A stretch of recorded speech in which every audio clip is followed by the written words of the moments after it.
Alright. Seems the maintenance is finally over. Only about an hour late, so that's not too bad. I also want to show this thing off. I don't know if you can tell this weapon I've got going on here. Yeah, anyways.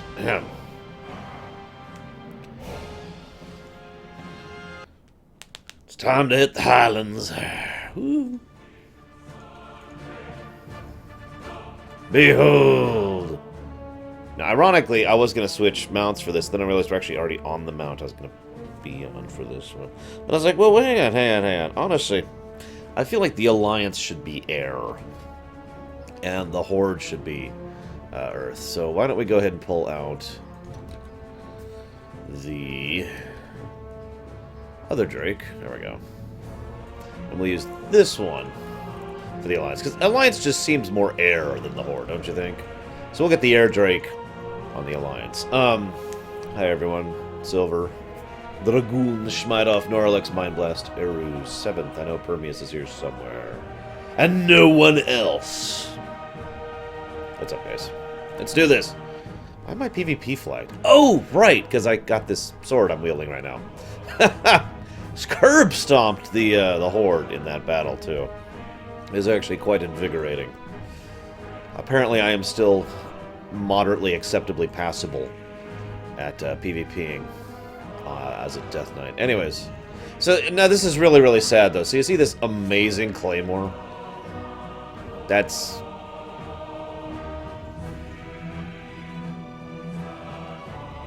Everyone, I want you to go take Norlex, take him out back, and break his legs. So, this Claymore is probably my favorite looking two-hander of the entire game. I mean that sincerely. If they did like a touched-up version with the sharper textures, that would be amazing. There's something really, really sad about this thing, though. There's apparently a hidden rule on this. You know, here, I can demonstrate this very easily, actually. Watch this, watch this. So it's like, awesome. So why don't I just put on my real axe for a second? There we go. And I'd like to transmog this with my Claymore that I have, but it doesn't let me. How strange. Good fortune to all friends of the Grummels. Why don't I try and transmog it? Lucky doos and root. Yeah, you see, okay, so hang on. I'm doing this wrong. Hang on. May your feet find good trails. So if you try to transmog it, it actually gives you the error right there. The item's appearance cannot be used. So I can't actually use the Claymore, even though I have it and can equip it in my inventory. It's right there. Farewell, friend of the Grummels. Sadness. Hi, Lilu. Hello, Shadow. Hello, Psychotic. See, the thing that I'm weirded out by this... Whoop. I need to not walk in there. I need to... Okay, we're good, we're good. The thing that I'm weirded out by this is the other Grand Marshal stuff, you can't even buy. It won't even let you buy. Like, it's like, no, yeah, it's locked. You don't have the rank to equip that. You don't have the rank to even purchase that. I'm okay with that. But I found another vendor who's like, hey, I'll totally sell you the weapon. I'm like, oh, sweet. I'll buy this weapon here, and this one will be the one I can unlock. Yay! Nope. I just kind of wish they locked it out like that. A little less deceptive. Hi, Spirit of Memory. Hi, Bender. Bender is great. Oh, Bender is great. Sorry. So, anyways, make sure I don't have the quest, which I don't. Fantastic. So, yes, Norlex, we're going to be showing off both sides. In fact, I actually need to bring up my list again. Sorry. I get distracted because I've been sitting here being bored for an hour. Seriously, I'm just sitting here like, come on. Come on, just, I'm waiting. That would probably be Apocalypse or Armageddon. I forget what it's called, Psychotic, but it's one of those two. Yep, 25-man horseman. There's also a 10-man horseman one, which has this weird curved hook thing, which you might also be referring to. And those are the two-handers that drop off of the 4 horsemen and New Nox. Where the heck is the freaking stupid... there we go. Okay, this is what I wanted to see, right here.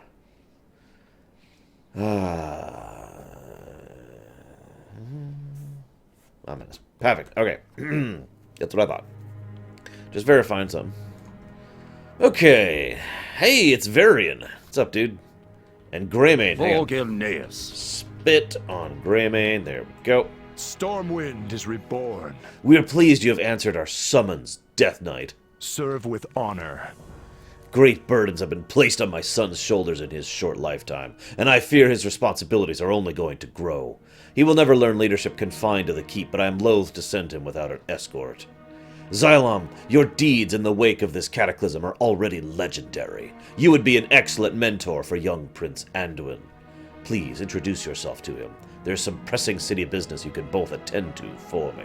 Fare you well. So this right here is what we call the perfect cooperation. And this is why I say Anduin should be someone in charge in the future. Not by himself, but in cooperation with someone else. Because Anduin is not that personally powerful, and he's not that good at battle or combat in general. But he's great at, like, everything else, including using his brain. I know, weird, right? And being diplomatic. I hope you are enjoying your stay in Stormwind. Xylom, is it? I can't lower my voice. Xylom, is it? A few of your triumphs have been the talk of the court. What is it like to serve in Northrend? Have you seen the World Tree? Are the stories about Vashir true? I have so many questions. Well, I've seen all of those, actually, on this character, I think. Xylom, I remember when you first came to see my father after the battle for Ebonhold. I'm glad you're still with us. Wow. Hello again, Dakota. My open hand will reward my friends, but let my enemies beware. Excellent. Anduin will learn a lot by shadowing you. Remember, stay within the city's borders, keep him out of trouble, and above all else, guard him with your life. Anduin, no adventures! Stay close to Xylom. Return to the keep if you see any trouble. The Alliance will forge a new destiny for Azeroth. Really? So real quick, of course, Varian has a little bit of that Papa Bear thing going on that I can sympathize with because I have that same problem. I am extremely overprotective of the people I care about. No, by this point, Varian has started to grow a brain. He is no longer the idiot of Wrath. He won't fully have grown a brain until Legion, actually. But, you know, he's starting to work his way towards positivity. But the other thing, hey, Darker, the other reason why he is so protective of Anduin, in addition to the fact that it's just his personality, is because Anduin is literally the only thing left in his life that he considers to be good. Like, everything else is just duty and hardship and suffering, and the one thing that makes life worth living for him is Anduin. I'm sure a lot of you out there actually understand that concept, if you think about it. You know, if you were to divide your life up into the two categories of things you endure and the reason you endure those things, you can see what I mean by this thing. But Varian, all he really has in the reasons why he endures, the positives of his life, is Anduin himself. So, yeah, it's kind of understandable why he goes really protective of Anduin many, many times. Anyways. I am Varian, but I am also Logosh. No kidding. I'm pretty sure Gen whispering poisons over there. Hang on, let me spit on him again. People have suffered so long. There we go. If only I could shoulder more of their burden. Greetings, citizen. Ahem. I am amassing a war fleet to assault the Twilight Highlands and bring an end to Deathwing's lackeys. My soldiers are ready, but fleet preparations lag behind. My men at the docks need some inspiration and motivation. A visit from the prince should lift their spirits and remind them of the bright future they're fighting for. Take Prince Anduin to the docks with you, and speak with Supply Sergeant Graves. I want Anduin to observe how a natural leader handles the situation. I like that Varian assumes we are a natural leader. Granted, by this point in time we are, but still. Never again will our kingdom be deceived. The city is still reeling from the seditious attacks of the Twilight's Hammer in the recent months. They prey on peasants' fears and corrupt our important citizens. We need to find out how deep the conspiracy runs. I've tasked Major Samuelson of the Stormwind City Guard to head up an investigation. He's right here in the throne room. See if he can assist his efforts. You know what? I don't need him. I know exactly where to go. Anduin, you coming? Come on, Anduin. I need to show you something. I need to show you what a member of the Twilight's Hammer looks like. No, Sky Padmini. I like how Anduin has his own griffin, by the way. It's just a nice touch that they added there. Funnily enough, several short stories have had incidents happening there, one of which I will actually discuss, because it actually happens right before this quest. Alright, where is he? Where is he? Let's see. Benjamin. I'm actually not sure where he is. Can dragons conceal their natural and human form? For the most part, yes. Oh, here he is, here he is! Behold! The face of the Twilight's hammer! Okay, I'm admittedly kind of making a joke here, because I'm sure most people who know this story thought I was going up to Benedictus, who, as you'll notice, isn't even here anymore. But no, see this guy? He's actually with the Twilight's hammer, too. Anyways. Look upon your enemy, Anduin, and no despair. Anywho,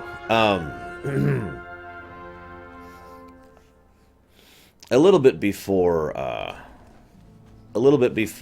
this quest happens, there's a little short story where Anduin and Varian end up visiting the grave of his mother/wife. Oh, I'm sorry, Azra. Hopefully the car ride went okay for you. I think it's this one. Bingo, there it is. There's this memorial right here. Tiffin Ilarian Rin.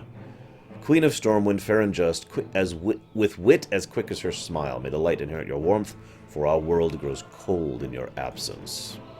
So they were actually visiting here, and the Archbishop Benedictus was very understanding and kind and tolerant, of course. And he was like, "Okay, look, I understand, and blah blah blah. Maybe you should spend some time with your thoughts here, alone, you know, so that you two can bond as a people." And it was a good idea. And so the two decided to bond, and started talking to each other.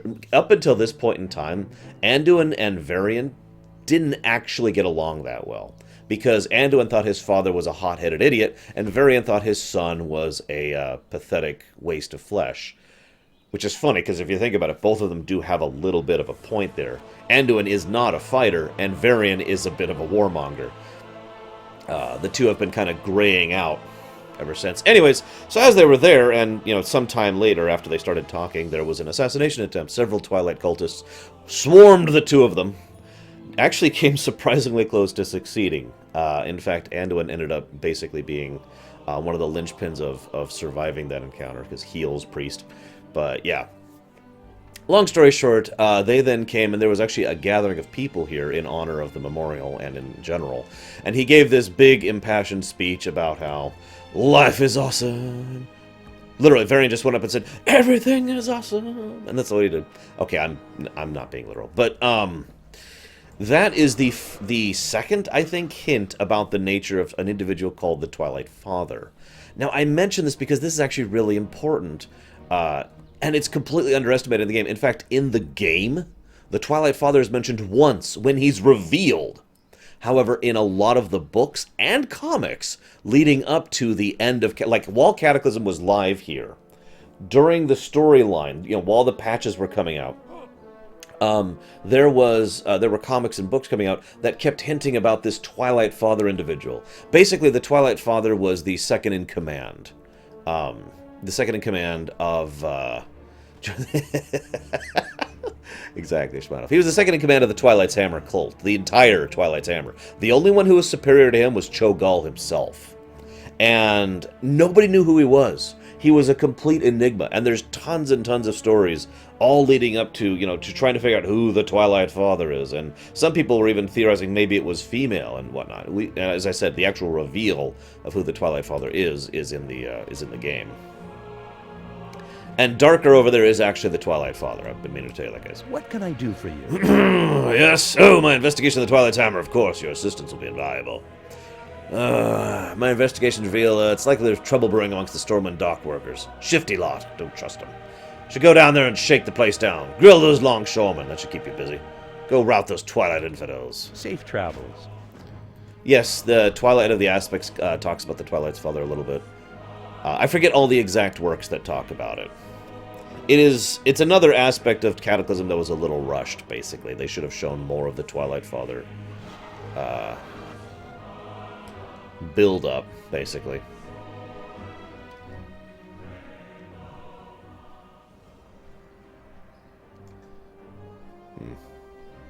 God, we're level 87. We haven't even done the Twilight Highlands.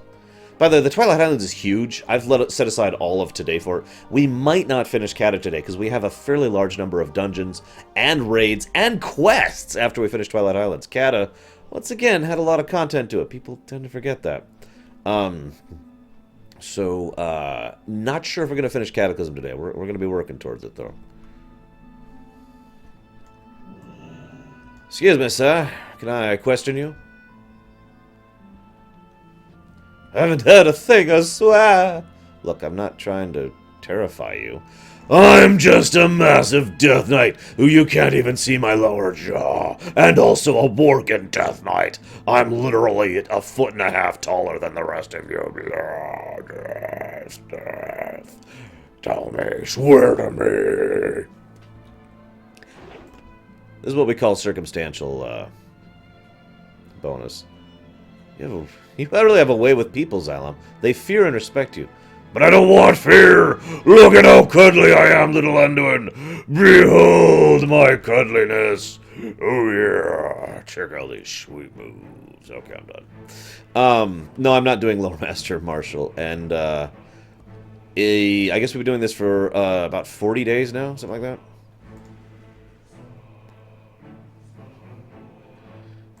I swear that guy was dead when I found him. What? Oh, Twilight's hammer? No, I don't even know anything about that.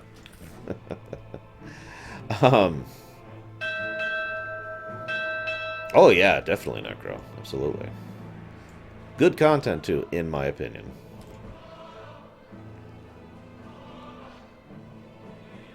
Does this feel like a wild goose chase to you? These workers don't know anything. No, I'm pretty damn sure we're being set on the wrong trail on purpose, Anduin. How funny that the player character who is renowned for being incredibly easy to manipulate and hugely naive and is being paired with Anduin, whose major defining character trait is having a brain. I'm innocent, I tell you. The cataclysm isn't my fault. I wasn't blaming you on the... Okay, whatever.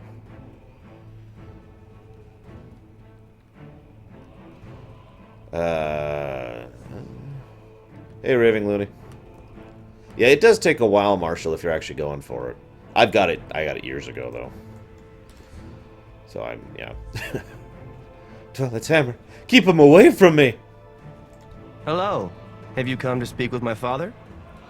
This doesn't make any sense. Why was Samuelson sending on a wild goose chase? Something doesn't feel right. We should poke around on our own. Have you ever tried to chase wild geese, Shadow?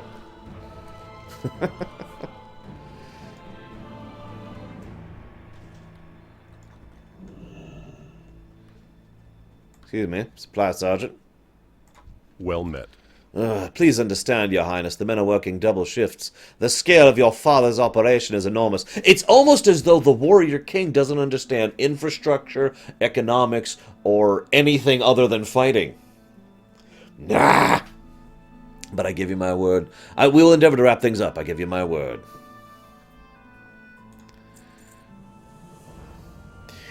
Sergeant turns his attention to, look here, if you want to help speed things up, get Flintlock off my back. A whole shipment of siege engine parts was misplaced, and now it's scattered up and down the dock.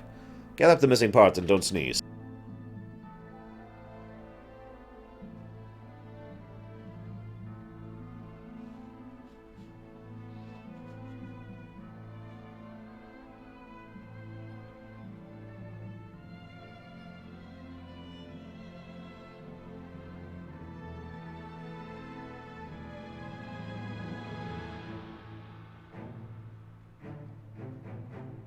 Oh, by the way, guys, a bit of news here.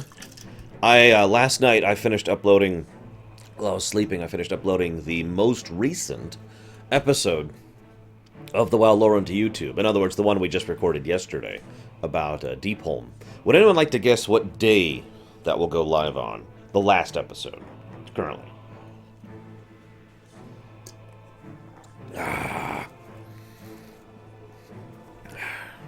I agree with Psychotic, by the way. Desktop superior to laptop. Okay. Be careful. I hope you are enjoying your stay in Stormwind. Are you people often sent to gather things for other people? I guess a hero's work is never done. I'm not quite ready to go back to the keep yet. Would you like to help me with something? Recently, some of the local farmers were petitioning my king about missing livestock. My father promised someone would investigate, but the city guard is stretched thin, so it'll take weeks. I thought I would help. It'll encourage the farmers to see someone taking action, especially from the royal family. There's that having a brain again, by the way. Just because he's right. Nothing disillusions a people more than being told, oh, we'll get to it, and then nothing happens. I'll just go ahead and tell you guys, because, like, people are guessing all over the place. June 26th. Yesterday's episode will go live June 26th.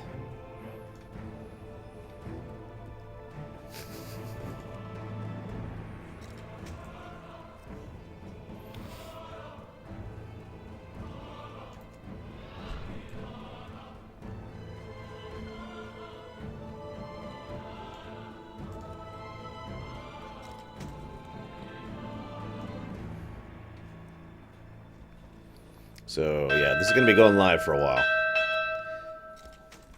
If everything goes well, I will also be, you know, doing other content during that time. So you won't just be flooded by WoW videos for the next 3 months. By the way, yes, this is Fargo Flintlock. Yes, this is actually done with his permission and his consent. Yes, it's based off of the comic character. Yes, I'm sure most of you have no idea what I'm talking about. Go Google Warcraft Flintlock if you have no idea what I'm talking about. Less talk, more shooting! He even has a custom voice. Eh, what? Parts? Where are my parts? You can't build a tank without parts! If you did, it'd be small and mostly ineffectual. He greedily digs through the machine parts, tossing choice bits over his shoulder. Oh, why is this stuff? He sticks his head all the way into the crates. But where's me powder? Everything in it but the powder. I need explosives, man. I tell the king, no powder, no power. I need explosions or I ain't leaving port. Okay, get! All our explosives are missing. That's odd. Hello.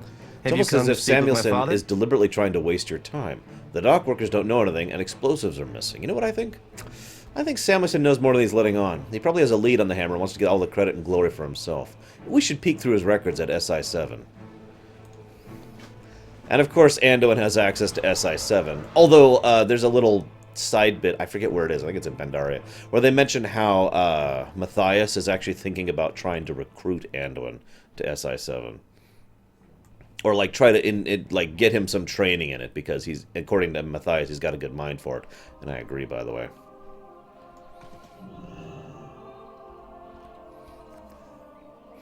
Yeah, it's the spy organization of the Alliance in general. They're actually quite influential across most of the events of the story, legitimately. Which is a little tidbit I like, which we'll talk about later. I have no idea, Raving. How are you? On seeing the Prince Regent, Farmer Wolferton collapsed awkwardly on one knee. Your Highness! He tries to pull himself together. Cows? You're asking about the missing cows. I normally just let the cows graze north of here. Occasionally one gets spirited away, leaves a trail of gore. Who'd do such a thing? I'm afraid to follow that trail myself. Something sick's happened in Stormwind. See you around. Dude, you need to bring that up a little bit earlier if your cows are getting mauled inside Stormwind's borders. I mean, seriously. Ugh, yeah, look at that trail of gore. Look at that. Ew. Ew, ew, ew. And there's some smoke, too. That's always a good sign.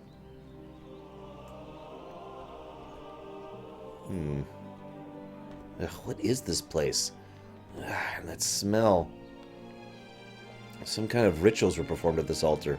Some kind of pagan initiation ritual Valen once told me about. Bloody and disgusting. Who do you think? Wait, look out behind you! Oh my god, it's someone I one-shot! And that is why I'm here with Anduin, by the way. I may have killed him too quickly. Look out, I see another! I got this, kid. Don't worry. Fight them back. I can't hold the shield much longer. Greetings, citizen. Dude, you're just chill, dude. It's cool. I got this. Seriously, I actually totally accept the position of bodyguard for Anduin. A, I like Anduin.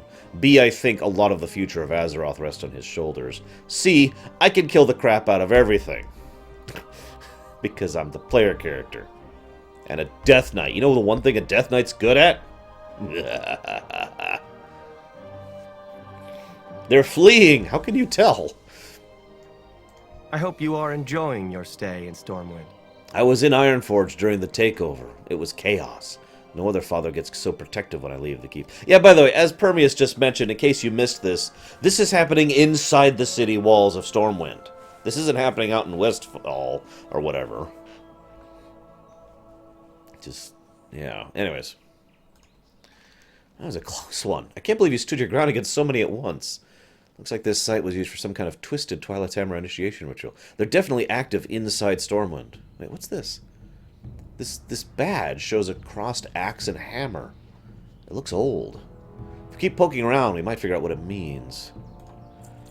Hey, Xylem, you don't have to tell my father about the ambush. If he finds out about an attempt on my life, he'll never let me out of that keep again. Don't worry. He won't know a thing. Because at this point in history, Varian doesn't have enough of my respect for me to tell him that. Yeah, by the way, this is kind of neat because a lot of people, myself included, were wondering why there was this massive new area over here when they revamped Stormwind. It was nice to see them at least use it for something. It's just the local Warlock Lodge. Oh, those guys. You people. Warlocks are so fickle.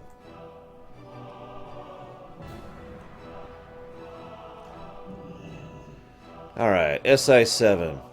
There's the place. Samuelson's file should be on the 3rd floor, all the way up the spiral staircase.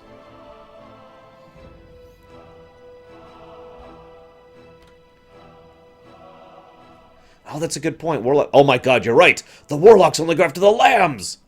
This was not a boating accident! Here we go. Nobody will question it if the prince wants to glance through some files. Let's see. What do we got here? This is all wrong. There's nothing in here about the Twilight Hammer at all. What's Samuelson playing at? Hello. Have you come to speak with my father? No, because he's over there. This is really suspicious, Xylem. Samuelson doesn't have a shred of info about the Twilight Hammer. It's almost like he's not investigating them at all, yet he's got a complete catalog of the missing explosives. And I found a funny badge with a crossed axe and hammer. It all means something, but what? The medallion we found on the farm is identical to the one in Samuelson's notes. This can't be a coincidence.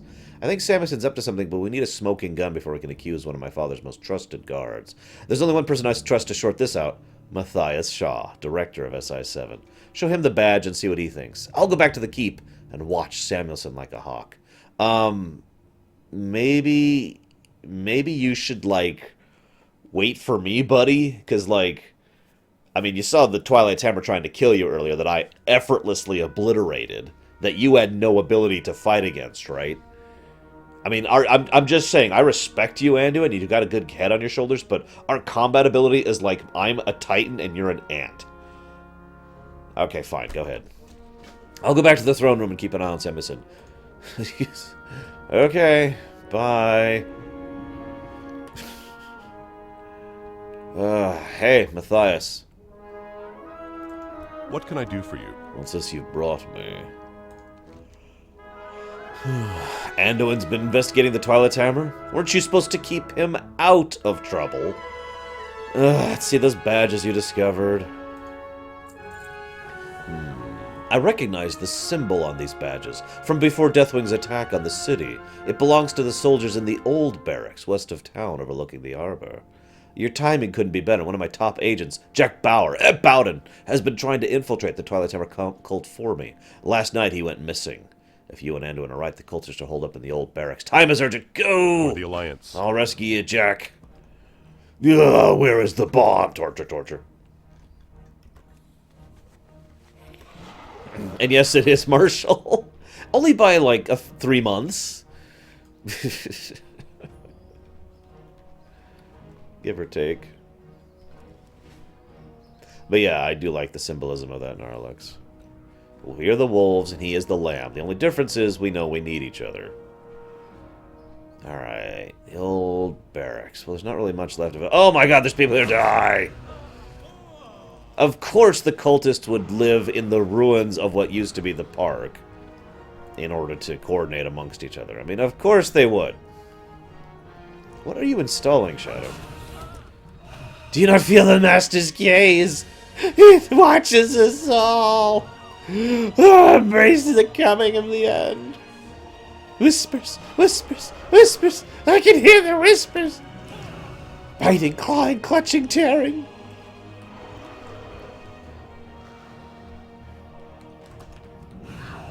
All will fall to the Master's call.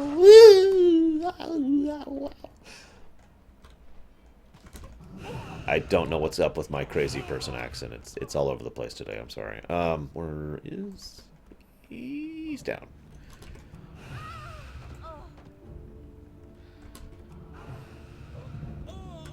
Good day to you. You slap him across until he wakes up. Huh?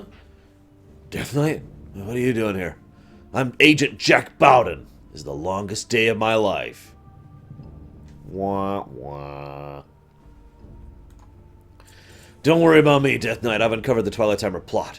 They've been stealing and stockpiling explosives coming into Stormwind Harbor. Somehow they've gained access to the catacombs underneath the Cathedral of Light. I've heard them talk about the Black Bishop. There's no time to warn the guard. You've got to take this matter now, or thousands of people will die! I can't do a Jack Bauer voice. Sorry, guys. You're going to have to just imagine his thousands of people will die in a Jack Bauer voice there. Do it, Shadow. Do it. Do it. Oh, Life is Strange. That's what you're doing. Got it. Okay. I hope you enjoy it, I guess. I don't know. But yeah, I actually agree with Dakoita. This is genuinely irrational. It's funny because the Twilight's Hammer consists of two groups of people. Incredibly capable and competent manipulative infiltrators who have infiltrated every aspect of every society, and total freaking idiots.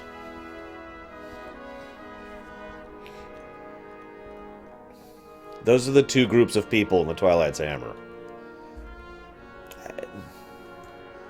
Hey, this looks familiar. Hey, Brother Crowley, you still exist. We'll have to correct that, won't we? Not really, Shadow. I don't like the game. But I hope you enjoy it. Sorry, babbling cultists. Didn't mean to, you know, kill you horribly there. Hey, Tetris.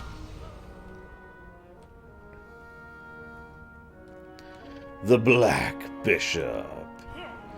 The game is afoot, but you are a mere pawn, whereas I am the Black Bishop!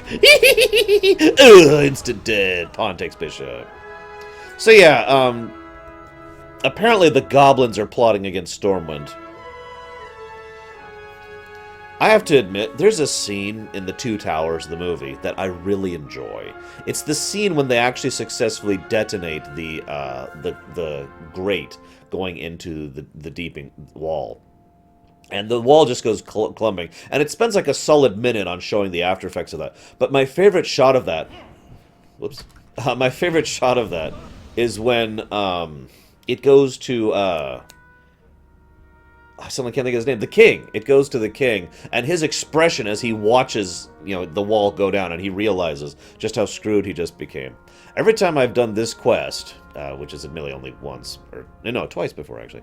Maybe it was only once. Anyways, the point being, when I look at this, my first thought is what Stormwind would look like if this just detonated, and you know, the cathedral and the entire cathedral district was just gone. You know.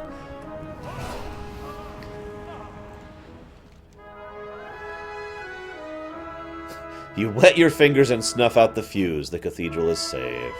Underneath the powder kegs, you find a heap of notes and papers. Apparently, the cultists were trying to destroy the evidence. You find a complete list of the Twilight's Hammer cultists in Stormwind, and a letter from Major Samuelson to his compatriots outlining the entire scheme. Well, the prince is right. Samuelson's the real villain here. What a freaking shock. Would you just stay dead? And join your fellow corpses, okay? But I do like this in a way, because this shows both the competent and the incompetent sides of the Twilight's Hammer, this quest chain.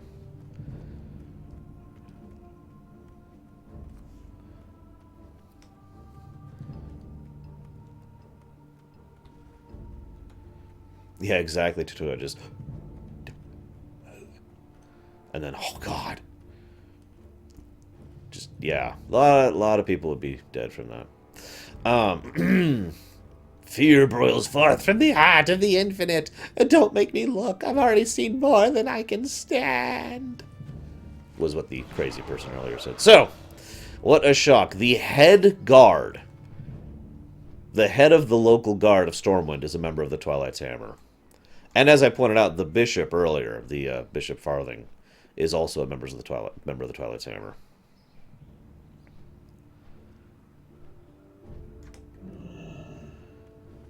Hey, what's up? Hello. Back so soon? Did you learn anything from the dockworkers? Yep. I'm gonna kill you. See you later. Yes, Death Knight, it's all true. I am not ashamed. The powers I submit to make mortals look like insects, but I am not finished. Death to the king! Yeah, buddy, you are not gonna win that fight. Of all of Varian's flaws, fighting is not one of them. He's good in a combat. Unfortunately, it looks like I didn't kill you, so I don't get credit for it. So I'm going to have to wait for you to respawn now, so I can actually kill you this time. So, in the meantime, why don't we add to the mortal counter here. For him. There we go. Trust me, in the end game of Kata, the mortal counter is going to skyrocket. Hey, what's up? Have a good one. Yeah.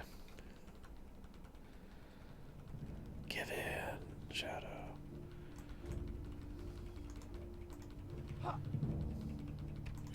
It won't let me attack him.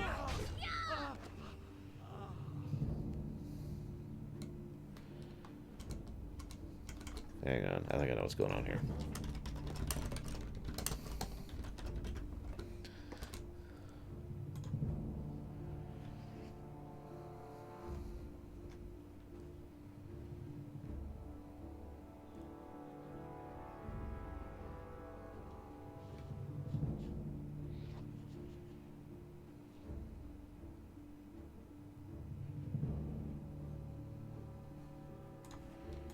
Okay, hang on. It's PvP flag. You need something? Hopefully this will work. The problem here is the guards are level 100 now. That's actually the problem. There we go. So normally, what happens is he starts attacking, and the guards are like, "Oh my god, we'll go ahead and attack you." And then he turns into a faceless one, you know, the big Naraki guys. And then his flag shifts from being PvP flag to normal mob flag, and then you attack him. The way around that is to PvP flag yourself, then you can attack him even while he is flagged. The line of Stormwind's kings has been restored. Yeah, shut up. Samuelson's corrupted by the Twilight's Hammer? This must have been going on for years. In my very keep! I am grateful to you and my son to get to the bottom of this before my city was brought to harm. I have underestimated how much Anduin has grown. His command of the Holy Light just saved my life, if not the entire kingdom. As for you, words alone can't do justice to your heroism this day. Thank you, Death Knight. The time has come, Death Knight. With Stormwind secure, we will take the fight to the enemy, to the Highlands! The bulk of our navy is already shipped out thanks to your work earlier, but Fargo Flintlock has prepared a seaplane that can make the journey in double time. Speak with Flintlock down at the harbor until you're ready to accompany him. Never again will our kingdom be deceived.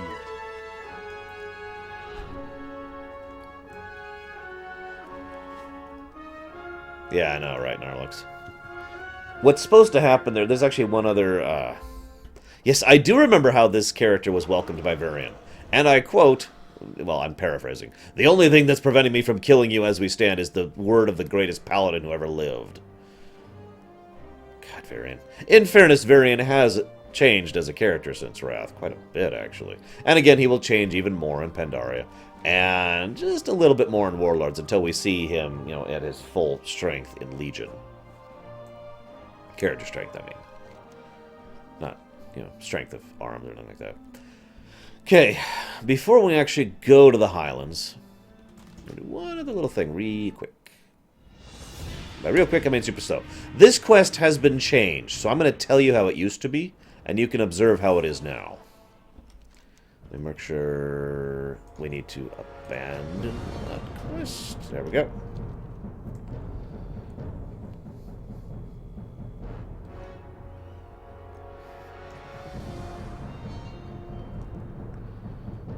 You can probably understand how this quest is different. It used to be Garrosh here, and in fact it'll be Garrosh again when we get to the Highlands.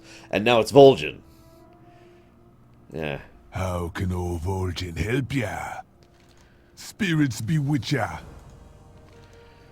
Far to the east, the word breakers lay, hidden in the Twilight Highlands. We must end their threat if we're ever gonna do it.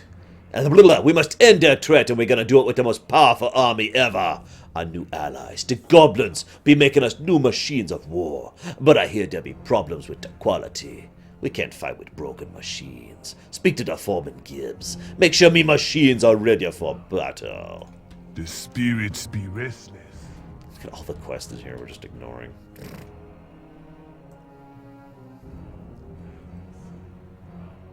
So, there's two ways to interpret what we just saw, by the way, with regards to Samuelson. Either A, Varian is an incredibly bad judge of character, or B, it shows just how influencing the competent members of the Twilight's Hammer are. I suppose I should also add C, both.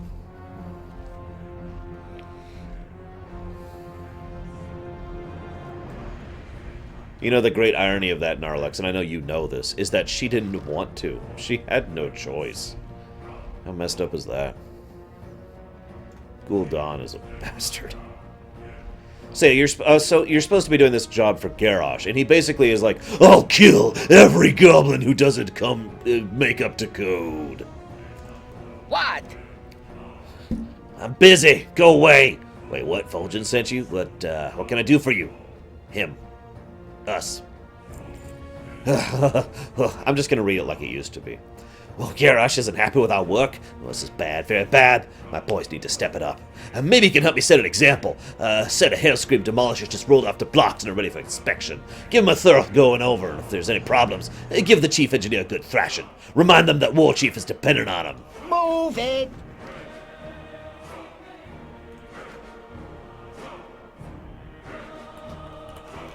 And that, Geru, is why Gul'dan is a bastard.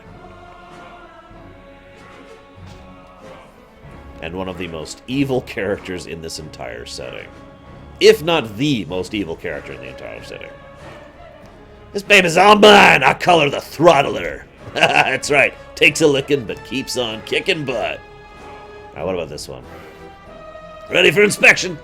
Be gentle. Oh. Oops. Look, it's okay. It's just a tiny glitch, see? Little paint and it'll be fine. Boom! For the War Chief.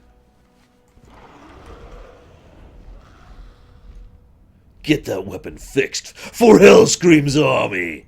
Hellscream's eyes are upon you. Remember, he has no tactical acumen. He has no strategic competence. He is in fact a complete and utter moron. But if you fail him, he will kill you utterly. And if you ask why, he'll kill you for that too. All he knows how to do is kill his own people. Which is kind of funny when you think about it, actually.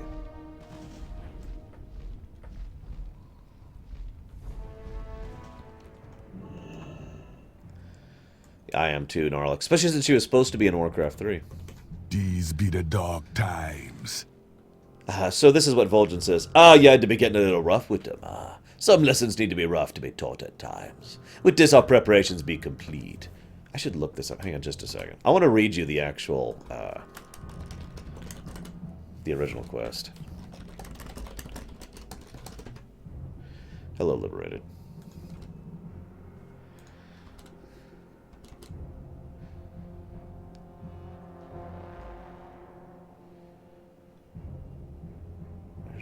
There it is. He'd probably die, Takoida. So,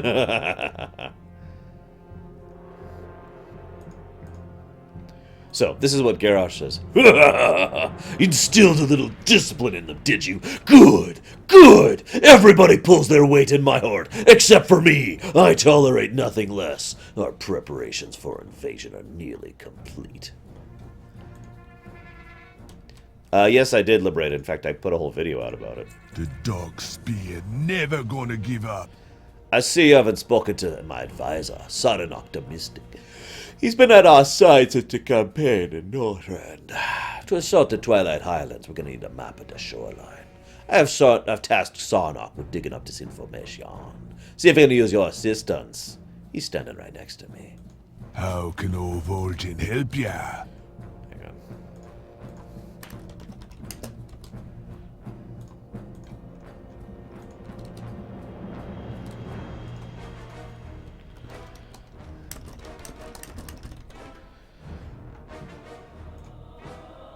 The original quest text from Garrosh is actually exactly the same, basically. So, whatever. Speak, friend. Paladin. Go forth to victory. The War Chief has designs to launch an all-out assault in the Twilight Highlands. Once there, we hope to ally with the Dragonmaw orcs. Through my own sources, I've discovered that a Dragonmaw orc resides here in Orgrimmar. He's known as Herizagor, Flametusk, once commanded legions of their warriors. His insider knowledge is precious to us. Find Flametusk and obtain us a chart of the Highlands.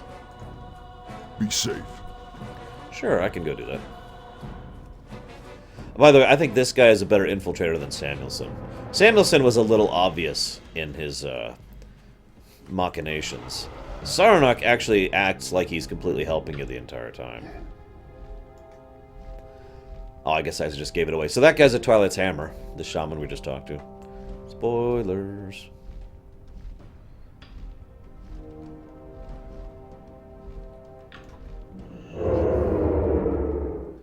He assumed, foolishly, that his assassins could take out Herizagor there, and of course us, because he didn't realize what we could do in a fight. Thrallhall. What's this, Paladin? Do you know my name?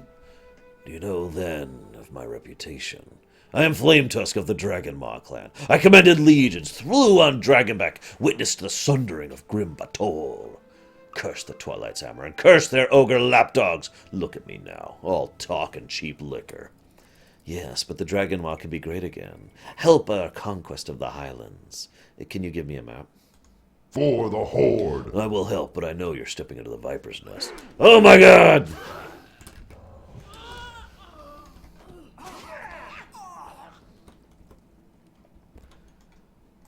Magraw. So, Twilight's Hammer's trying to finish me off, huh?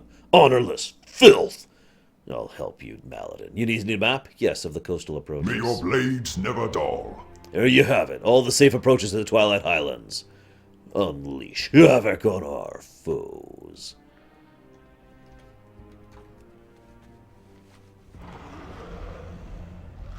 Something like that, Dakota, yeah, sorry.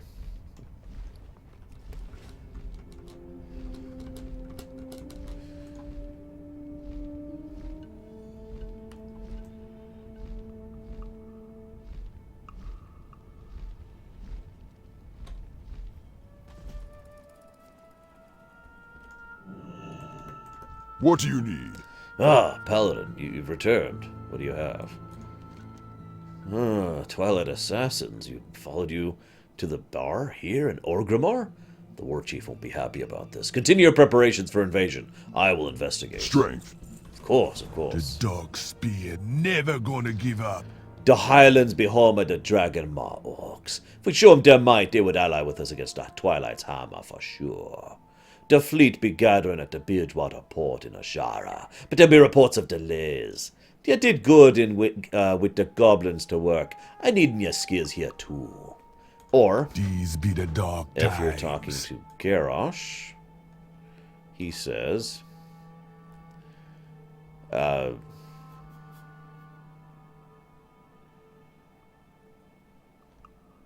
on a second. What the hell? It doesn't actually... Wow. Okay. I don't know what Garrosh says because it lists Vol'jin's text and then Garrosh's text. So I'm not sure. Well, I know it's something Garrosh-y.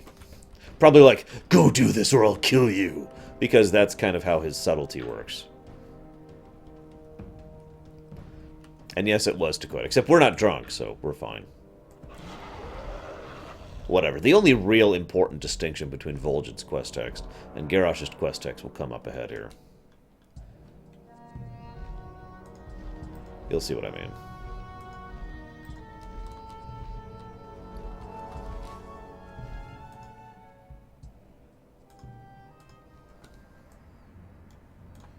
Okay. I have to admit, this is one of the problems with the way they've been doing this stuff. Admittedly, I understand why they're probably a little hesitant to add another phase change to Orgrimmar. There's already quite a few here. But, honestly, phasing this entire encounter probably would have been better than just replacing Garrosh with Vol'jin. And then the moment we go to the Twilight Highlands, suddenly it's Garrosh again. Like, imagine if you're playing this game for the first time and you have no idea what's going on. And so you're helping the War Chief, Vol'jin, and then you get to the Twilight Highlands and all of a sudden they're like, War Chief Garrosh, what do we do? And you're like, who the hell's Garrosh? Especially if you didn't do some of the quests which reference Garrosh as the War Chief, like, say, Stonetalon Peak, whereas some quests in, like, for example, in Ashenvale refer to Vol'jin the War Chief, so it's kind of, yeah.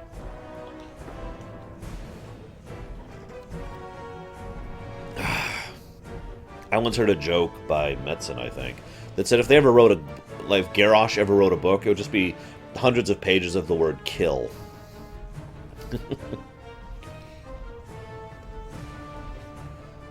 There's the Sister Ray, still ready to destroy half the universe, if they ever actually fire that thing. Speak, friend. What? A message from Vol'jin? I knew these delays kept piling up, we'd eventually have his attention on us. You ever worked with a goblin before? Everywhere is another hidden cost. Our ships lie half assembled and this air fleet is scattered to the winds. If this invasion's gonna happen, I'm gonna need your help. It's a bad idea to muster the troops in this festering goblin metropolis. Every vice that coin can buy is within arm's reach. Our mighty veterans are running rampant, blowing years of Northrend back pay in a citywide debacle. Can you make a sweep to this city and gather up the stragglers? For the Horde. Hellscream expects an armada of ships for his invasion. Again, who the heck is Hellscream, right? But the docks here are weeks behind schedule. Costs are rampant and quality is poor. Corruption is the problem. I need you to root it out. The Foebreaker, a warship berthed at the Northwest Pier, should have been outfitted days ago. Something reeks. Go there and oversee the construction yourself. Strength. It's my way or the highway, pal. I gave Hellscream my personal guarantee that I'd have the air fleet ready this week, but our flagship, Spirit Durtar, still doesn't have its prime engines installed. Fleet promised me a dangerously shiny new engine last week. Go to a junkyard and find out what the holdup is. Get lost, will ya?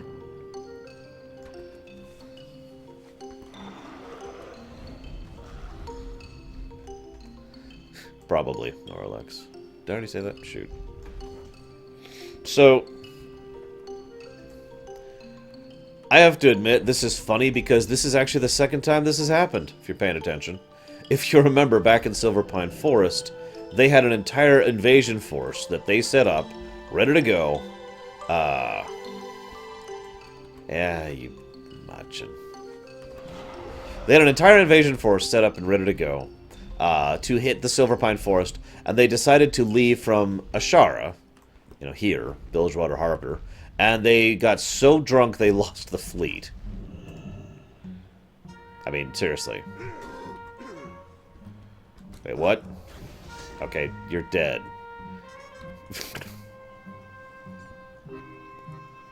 What, the city here, Fruit Juice? Yeah, I could see that. If you had to stay on the ground. But yeah, it's also funny, though, because if you notice, how many ports are there on the eastern seaboard? I'll go ahead and save you the time. There are 3. There's the one here, Bilgewater. There's the one right there, Ratchet, the neutral one. And there's Theramore, which is still there at this point in history. And that's it. There are 3 ports on the eastern seaboard, and none other. So it's kind of funny because they don't actually have a lot of choice in the matter of sailing from here. Because Varian isn't the only idiot who doesn't understand infrastructure. Or managing an organization. Or anything. Here, in excruciating detail, are the plans for the Foebreaker. It's not hard to see why the Foebreaker is behind schedule. Every other day, a foreman comes in and changes the blueprints. Most troubling are the recent alterations. The workers have been ordered to remove rivets to save on costs. Okay. Let me explain to you idiots why removing rivets from a ship is a bad idea. Hello, Darkrai. Hello, Leander. Oh, ha, ha, ha, fruit juice. You! Hey, how you doing? What in the docks has you been poking around my construction sites? Yes. Nobody shorts Garrosh Hellscream. Who? You finish those ships and finish them right, or this gets personal. Glad I could help. Nobody tells me how to run my business. One shot! Okay, stop. You make a compelling argument. Double the worker shifts and put in my own money to get those seaworthy and back on schedule. Count on it. Rivets. R-I-V-E-T-S. You see these giant metal circular things that are keeping this together? Those are rivets. In other words, imagine if you just put metal on other metal and didn't bind it together. That's what they're doing to make the ship.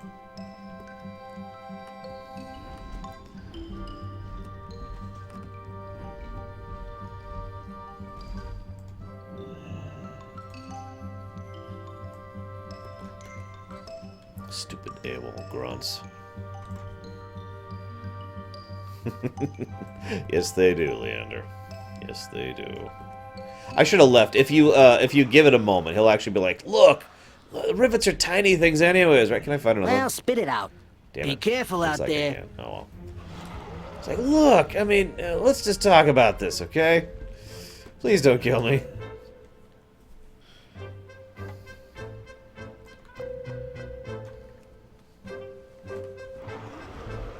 Well, Mind Blast, rabbits are a renewable resource. They're plentiful because they reproduce, excuse me, so quickly and so rapidly. So it's not really that difficult for rabbits to, be, I don't know, I give up. I'm trying to come up with some stupid garbage reason for it, and I give up. Oh, he's so wonderful. He's so dreamy. He's drawing a sheep. Just want you to know that. And by sheep, okay, so this is his painting. See that? That's what he's painting. This is what he's trying to paint.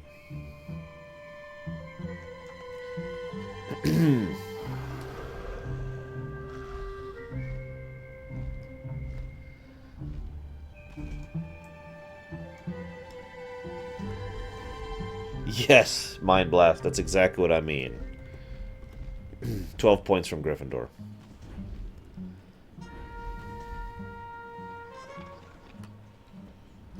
Oh my god. Oh, there's one. I like how they're all respectful to you here. It is kind of interesting. It kind of emphasizes how by the end of Kata, the player character is someone that members of the military recognize. It'd be kind of like being, and I don't, this is a terrible example, but forgive me. It'd be kind of like being Luke's, well, not Luke Skywalker, but maybe like being Han Solo in the Rebel fleet, They recognize you on sight because you're Han frickin' Solo. You may not have any idea who they are, but they're like, sir, And that's kind of the position we're at by the end of Kata, by the time we get to this point in time. Again, that's the further progression of the main character concept. We don't become Luke Skywalker until Warlords. Oh no, that's a lie. Until Pandaria. In Warlords, we become like General Skywalker.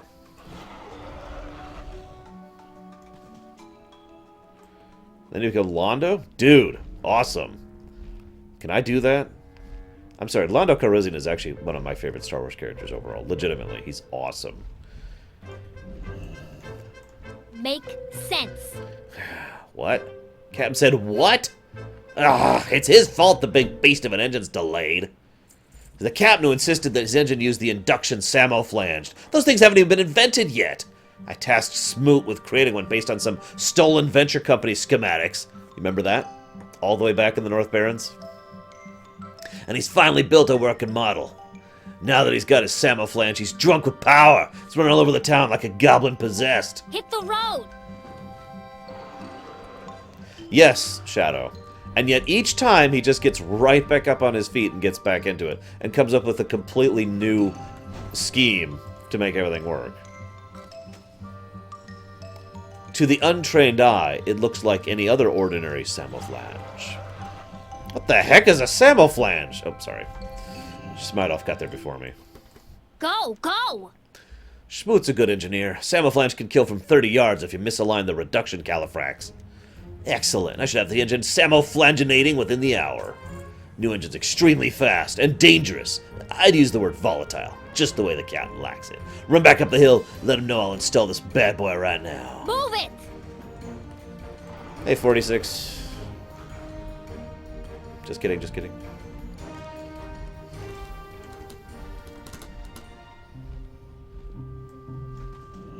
Thrall Hall. Thank you, Volvoxus. Most of my soldiers have already reported for duty, some a little worse for wear. One knot in bilgewater makes the hard orc humble. Still, fresh fighting in Twilight Highlands should restore discipline. Go forth to victory. So they were trying to skimp on production costs? Unacceptable! I'm glad you knocked some sense into them. If that foreman makes good on his word, our fleet will be shipshape in time for the invasion. Be safe. Yeah, isn't that the truth, Gnarlex? Telling you, Calrissian's awesome. My airship has engines at last. Now we can rip heaven a new one. Once the ground and naval forces are ready, we're gonna light up the skies over the Highlands. You ever need anything, you know where to find me. I just got word from Ogramah, the war chief wants us to move out. Wouldn't be ready if it wasn't for help. The plan for the air fleet is to take off immediately, for the Navy to follow close behind. Hellscream will be accompanying the air fleet and specifically requested you come along with us. No time for delay! If you can make it here, you can make it anywhere.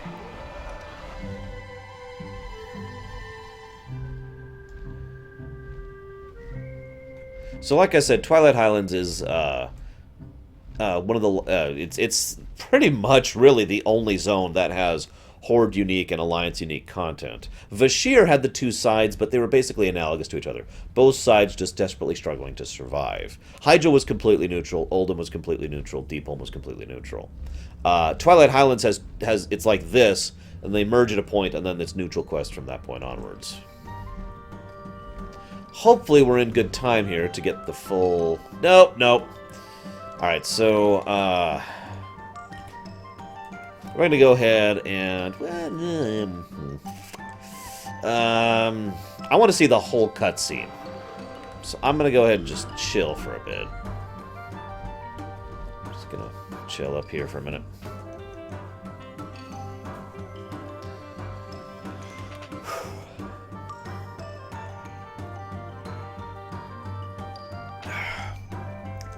Well, there is one thing that is true for Garrosh. As much as he claims to be a racist, he's actually not, as weird as that sounds.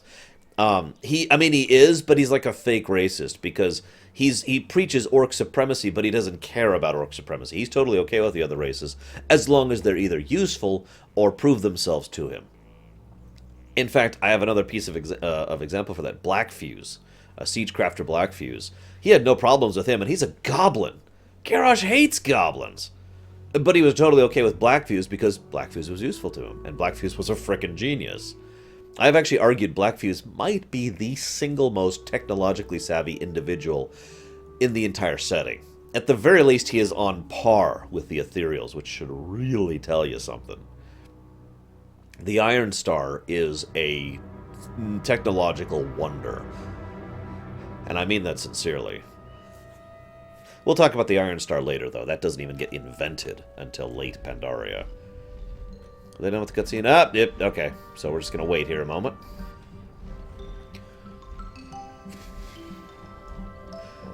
the idea, Shadow, is that if you can make it here where it's difficult to do it, you can make it anywhere where it is going to be, by logical conclusion, less difficult to make it.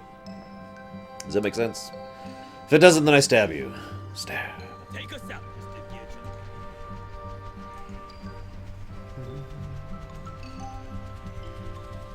That's true. I wasn't including the Titans. Forgive me. Wasn't even thinking about them. How about this? The most technologically savvy mortal.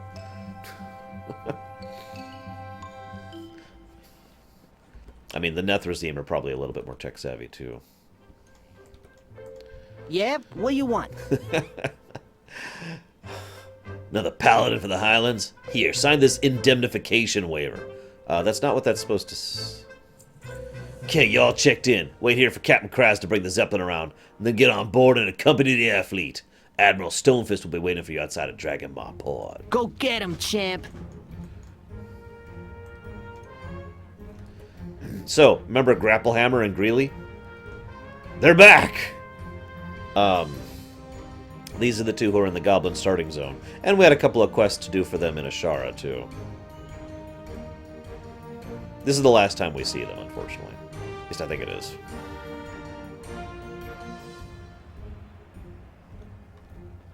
Make sure I got that. There we go. I'll just wait. I feel like this takes a while.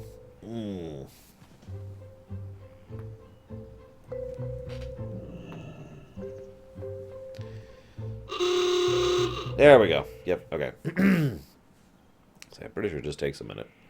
6 minutes. Boarding the Spirit Durtar, are we? You're to be envied, Horde Marine. You're about to rip the horizon a new sky hole aboard a sensational new era in aeronautical innovation. It's been recklessly engineered with a merciless disregard for both budgetary concerns and those cumbersome, inefficient laws of physics. Not a penny was wasted on comfort or personal safety. While I wait for its arrival, my assistant and I will demonstrate some of its features of this remarkable aircraft.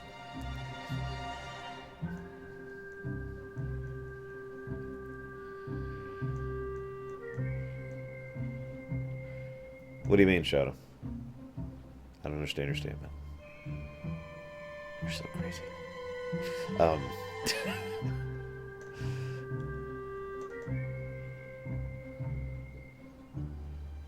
The spear of ire. As you know, air wears nothing. Air weighs nothing, so we had to create a lighter-than-air vessel. We had to bend a few rules. We had to bend the crap out of them. The Spear of Duratar is filled to the bursting point with combustible superheated gas.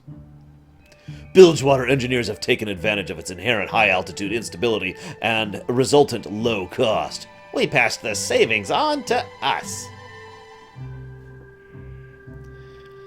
We've mitigated the explosive instability of the gas by putting it under immense pressure.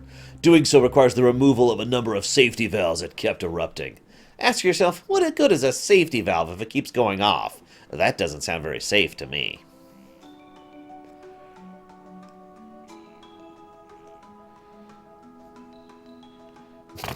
I'm sorry, Shadow. I get what you're saying now. Tell me about the engines, boss. Oh my, yes. In order to maximize both range and payload, we've concocted an unorthodox blend of rocket fuels for the state-of-the-art engines. We call it Tomb Juice. It's so energy-dense as to combust at the slightest provocation. Even verbal.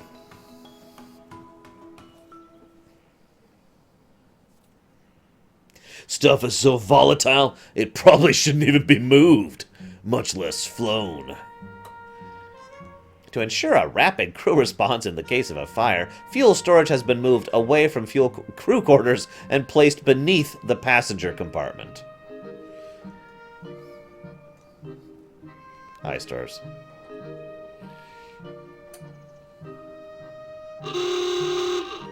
Yes, exactly, psychotic. That's a good question, Leander. Your course today will take you directly across the Great Sea.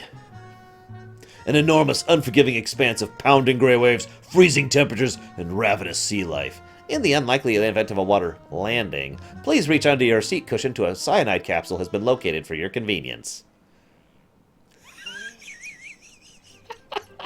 Trust me, friend, a rapid pill-induced death is far preferable to the long, agonizing process of hyperthermia and subsequent dismemberment by sharks.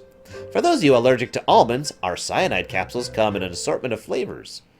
Don't ask how we know what they taste like. You'll also find a complimentary bag of peanuts.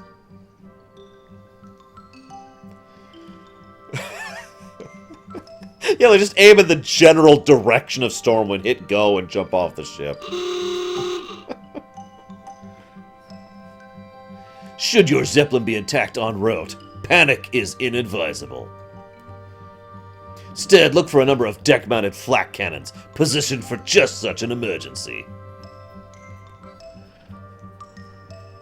Nothing keeps a fleet of combustible dirigibles safer than randomly flinging molten metal in every conceivable direction. Greeley, show 'em how the guns work. With pleasure. We'll simply aim and pull the trigger. Or don't aim, I wash my hands of the whole thing. I can hit my house from here. Greeley, you're not randomly firing that thing into the Bilgewater port, are you? No. Maybe. A little.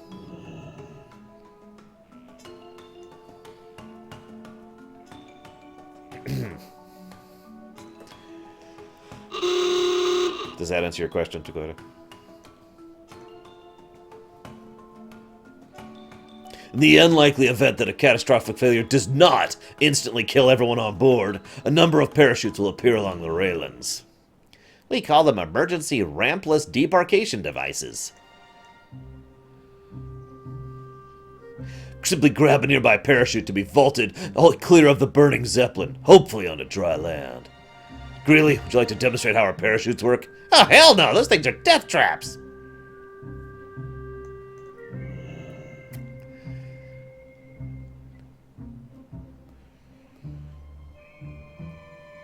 Very well. I see the Spear of Durotar has almost arrived. It should be, like, showing up right about now. Your safety and well-being are no longer any concern of mine. From all of us at Bilgewater Harbor, have fun storming the castle. I mean, the Highlands.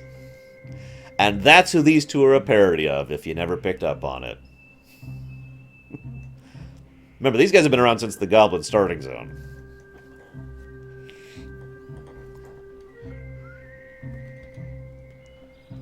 And it should be showing up momentarily. Yep, there it comes.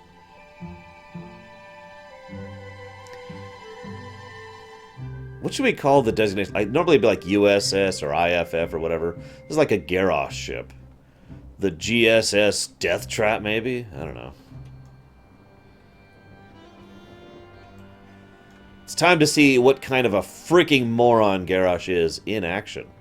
I was so angry at this. Like, legit. That cutscene made me laugh and put me in a great mood. And then I saw the very next cutscene and I was so angry. I was actually pissed off.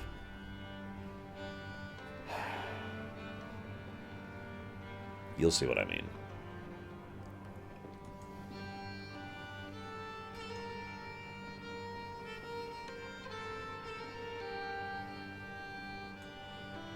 The Sora! I like it! Take us out, Mr. Gearchum. Chart a course east with all possible speed. We'll rendezvous with the main fleet. Aye, aye, sir. Yeah, you're about to see the kind of leadership Garrosh actually has. No joke. This is Garrosh's leadership in action. I want to remind you, we're here to fight the Twilight cultists. I'll talk a little bit more about this in the future, because we haven't actually gotten to the Twilight Highlands yet.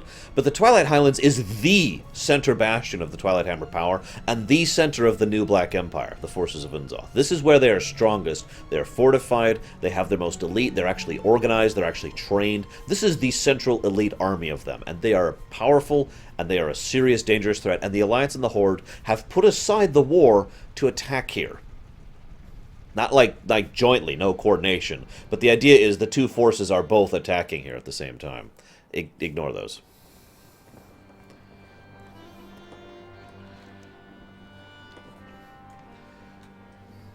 So, that's what we're here to do.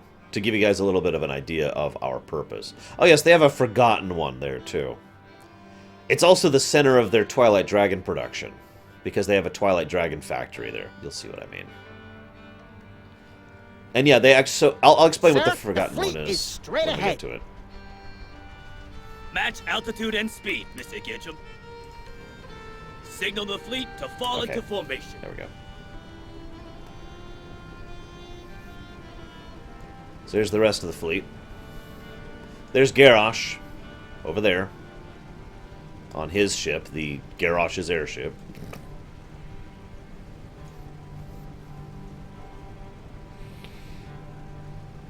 Approaching the Dandor span, sir. Order the fleet into close formation. Keep it tight, everyone.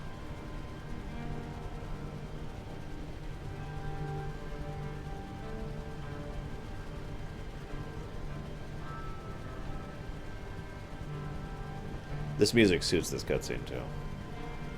Heart of Ogrima, you're coming in too low. Too low! Pull up! Pull down! Pull something!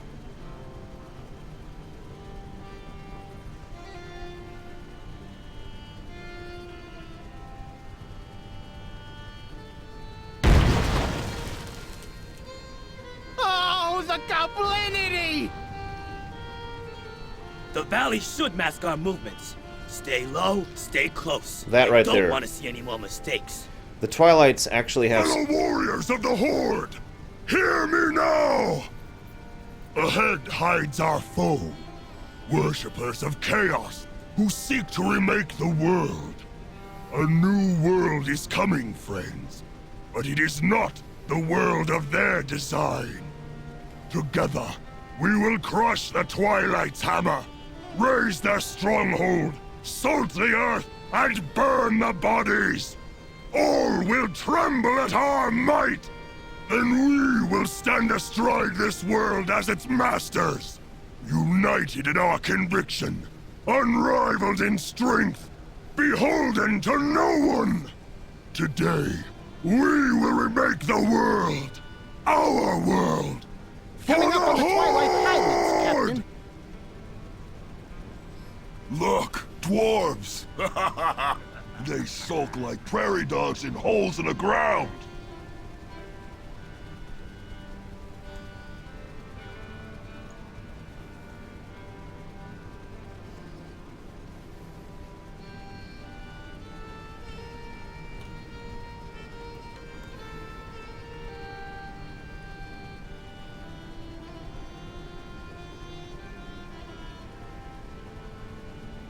Captain, sir. Alliance naval fleet sighted off the port bow.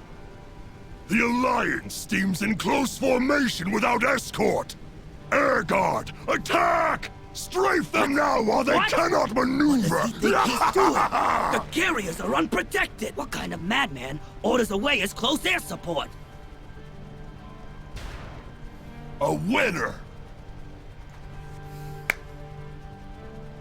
Mr. Gitchum, signal the fleet. Defensive formations! We're without our escort. I want to see interlocking fields of fire! Now! Now! So the Twilight What the what? Twilight's hammer has some air superiority around here It's an attack! because they have dragons, The guns! Man the guns! Fire everything we've got! and that's kind of why we wanted the fighters and the massed approach.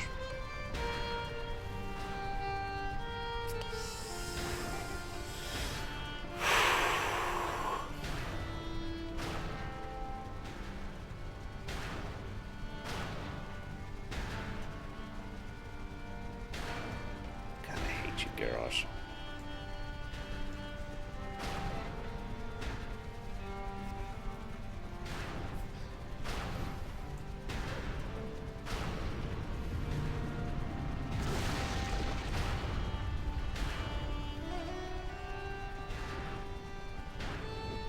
They're after the war chief!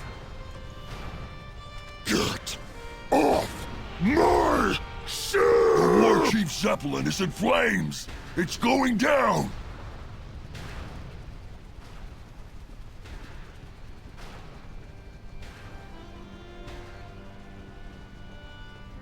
Yes, they are literally tearing the airships apart. Because we have no air support! God! I'm sorry. I cannot put into any words how stupid this is. I really can't. Hello. All hands aft! One's aboard! It's Shoot tangled it! up in the Kill rigging! it! Somebody! Do something! That's an order!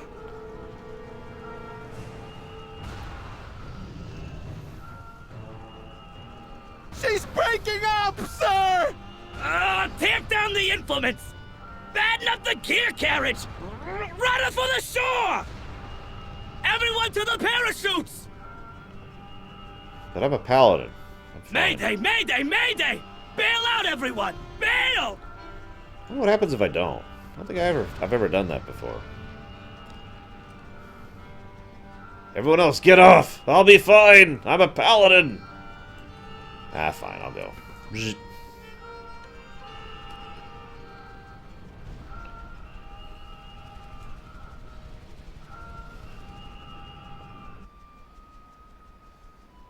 Aw, didn't get to see it explode. Got too far away. Then the Horde would have been great again, Shadow. So, how many of you out there have played any war game ever? RTS, 4X, Grand Strategy, doesn't really matter. Turn-based, tactical combat. Anybody? Anybody at all? I want you to imagine you've just spent X amount of time, like a...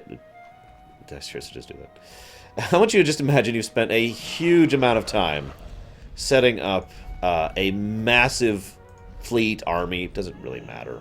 Just big-ass force, right? Huge. And one of the most expensive forces, like in StarCraft terms, this is high-tech stuff. Like, imagine an entire fleet of carriers in StarCraft. Or an entire group of, like, the Mountain Giants in Night Elf as Warcraft 3, right? Something really expensive that pretty much bankrupted you in order to get it working and functional. Now imagine that you're an idiot and just lost that entire force. That's pretty much what Garrosh just did out of sheer idiocy. Like, this wasn't even a we weren't prepared, or we didn't realize how difficult the enemy was, or we were walking into a trap. Garrosh, by his own wonderful tactical competency, and I have never used that word more inappropriately than now, decided to just push us into that situation. This is the equivalent of when you have an army of like 50 Marines in StarCraft 2, which anybody who knows can do some real damage, and you arranged it so they're all attacking in a single line at a defense line. So your Marines are attacking like 2 or 3 at a time against their defensive line. And you've got this massive army. That's the equivalent of the tactical stupidity of what Garrosh just did. Oh my god. Granted, I am not that good at tactics. I mean, I enjoy it. I like to consider myself an average player, you know, like a bronze or whatever. But the tactician in me is just screaming at that, ignoring the fact that I hate Garrosh in general. Just, God, dude. Anyways, hopefully the Alliance had a safer trip over here. Why don't we find out really quick while our Fire Lord tries to recover a little bit.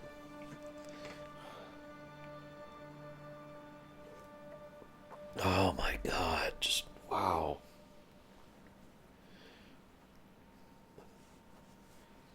Shadow, let's play poker. The stakes are everything you own. Are you okay with that? I should move these guys. We're officially not playing any other characters now, so we're just gonna move them to the top there. Lorthamar still looks cool. So, meanwhile, why are we flagged again? Oh, whatever. Oh, hey! I love this guy. I'll ride to the Highlands then. I've got just the thing. I'll make room for you in my seaplane. Gotta ditch the cat food I was packing. You know, in case we crashed in the mountains and ate the Riskin for weeks. On second thought, just keep the cat food in your lap, aye? Right then, I just hop on the seaplane behind me. Head you to the Highlands. I had a portrait to a fellow named Lieutenant Fawkes. I promised the king we'd get there lickety fast, so I took the liberty of ditching any excess weight, like seatbelts, parachutes, maps, stabilizers, and landing gear. I actually never land these things anyways. Keep your powder dry and your ale cold. Actually, I'm not Norlex. I'm wearing the normal suit. Yep, off we go!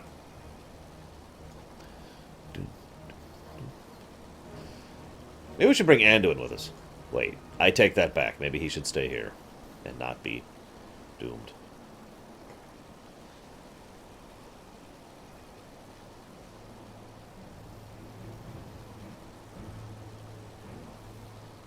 Hey, someone just did the, Whoa, whoa, whoa, whoa, whoa! Okay, okay.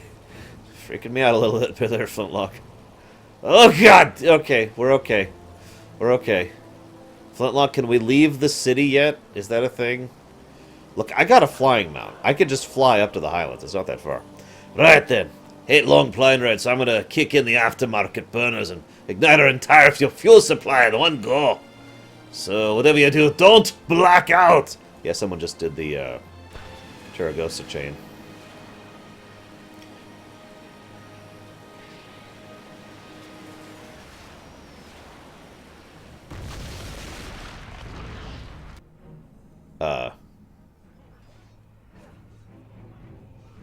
Hi. Well, we landed. We didn't crash land in a mountain. Hi, Flintlock. Oh, like you could have done any better. Okay, I couldn't have gotten here faster. I'll give you that one. So here we are. Where the heck are we? Greetings. To the last thing I expected to see fall from the sky. Highbank is under attack! It is kind of lame, Jedi. Whereas the Horde one is pretty awesome. Welcome to the Highlands, soldier. You're just in time. Horde troops just launched an assault from the air. What? See you around. Let's go see about the other side of that really quick. Sorry. This is going to be a little uneven as we go through this. And then we'll just do one side and then we'll just do the other side.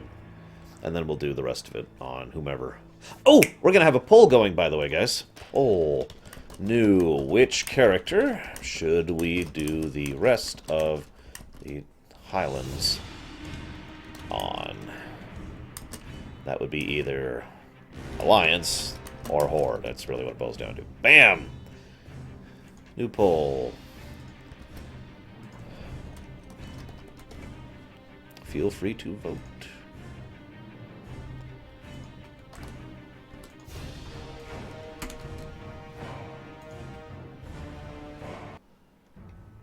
There's a lot more content. My character just... Ugh. In fairness, I like the Alliance quests in Stormwind better than the Horde quests in Ashara. But then again, we also got that awesome comedic duo scene. That's not how you vote, guys. You have to click the link. Because they don't support it anymore. I know I've said this like 50 times. Yeah, you have to click the link, guys. It doesn't work anymore. They changed how it works. They won't do the thing. The in-thing vote anymore. Sorry, guys. It's just, yeah.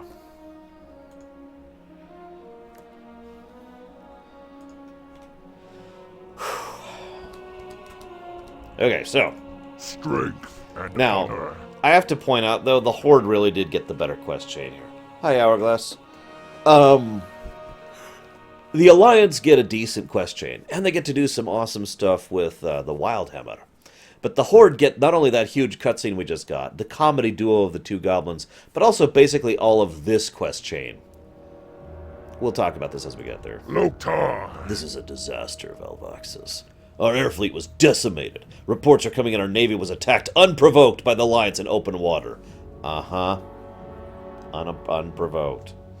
No, I have not, Hourglass. And what of the Hellscream? Is the war chief dead? I don't know, Lilu, honestly. The war chief's whereabouts are unknown, but we have to keep his plan moving forward. Valvaxis, you look like you can get things done. Our negotiations with the Dragonmaw have stalled. Their war chief is is not what we expected. I need you to go there and get negotiations back on track. For the Horde. Ruktar. Many of our warriors didn't survive the Twilight attack on our air fleet. Those that did are swimming to the remains of the fleet, bleeding and burned. I need support from the shore to keep my men alive. There should be some sort of doctor or medicine man inside the port who'd be willing to help his fellow orcs out. May your blades never dull. Yeah, orcs have never fought against orcs ever, right? Makraw. Be safe. If you would, please, Mr. Schnapps, or whatever. I have no idea, Gnarlex. I am a paladin. A paladin who is on fire. I call myself the Light Lord because I like making fun of people who are making a big deal about that. Oh, you'll see, Takoida. You'll see. So welcome to the last Dragonmaw port. I say port. This is basically what's left of the Dragonmaw clan.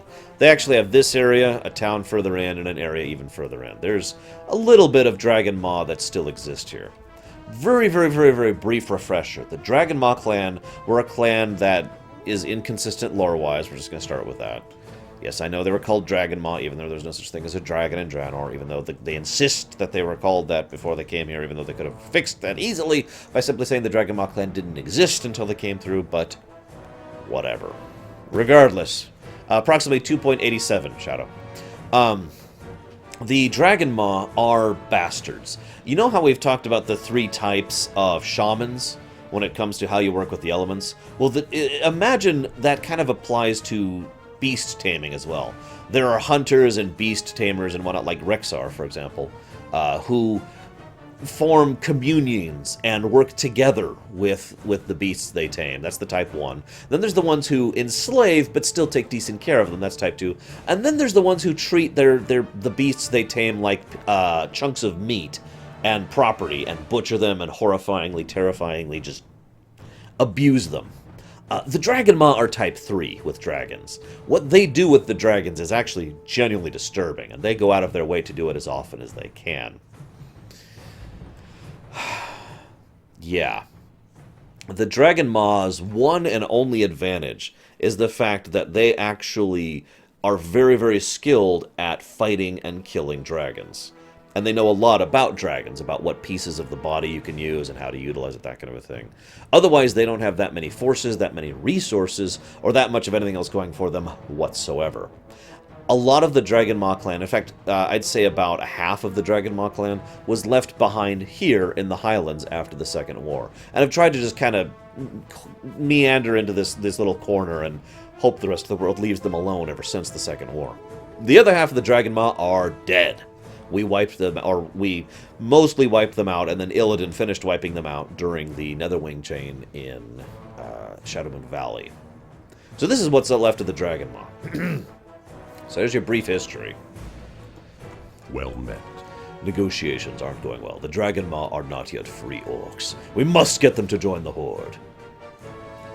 I'm glad you're here. Maybe a seasoned veteran of the Horde's campaigns in Northrend and elsewhere can talk some sense into the Dragonmaw leadership. Our last 2 negotiators haven't returned from speaking with the war chief. I think we might need to flex a bit of muscle. This time I want you to accompany the negotiator. Their war chief might think twice once he realizes the Horde is full of battle-hardened heroes like you. Simply escort our negotiator into the main hold. Farewell. So here's the negotiator. I am ready. Soon Dragonmaw will join the Horde. So here's the first problem with the Dragonmaw.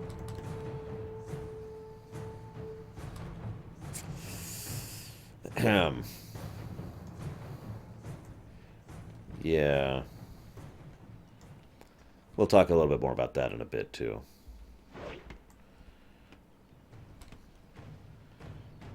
Don't worry, there's something much, much more relevant. Oh, ignore the dragon here. Notice how his wings are gone? It's because they've been harvesting him. Now, I know. Being efficient about using a beast. I mean, I eat meat. Okay, I understand that concept. That's not what bothers me. What bothers me is dragons are people. You remember that? Dragons are sentient, sapient beings.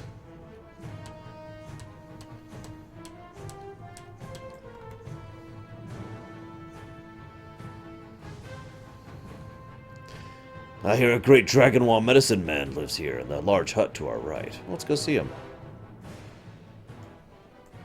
Hello, Gregor. And you, Zayla. We are Dragonmaw. Spit. What do you need? What is it you need, outsider? I shouldn't be speaking with you. Our warriors are dying. Do you have any medical supplies I can take back with me? Strength. I can't give you any supplies. Our war chief, he would...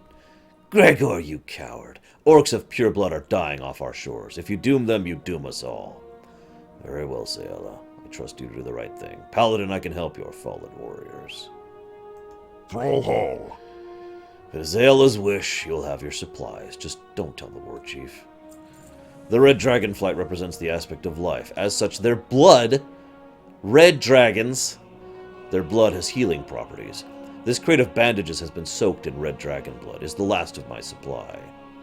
For the Horde. Red dragons. Red dragons. I'm going to stress that as many times as I need to make the point. Keep up, negotiator. Wow, he swims really fast. Look at that. It's pretty impressive, actually. Hey, buddy. What do you need? Yes, I have hope for your wounded. Dragon's blood. We'd best not tell our red dragon allies we've used these. Still, it's powerful magic. We'll have our fighting force back in no time. Go forth to victory. Come on, keep up. Keep up.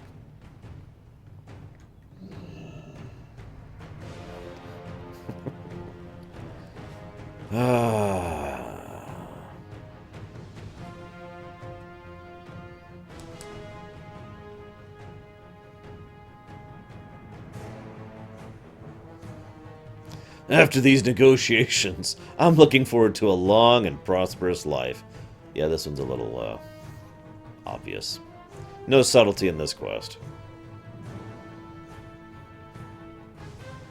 The Dragonmaw Warchief is in the largest building up the hilltop there. I'm sure he'll be reasonable.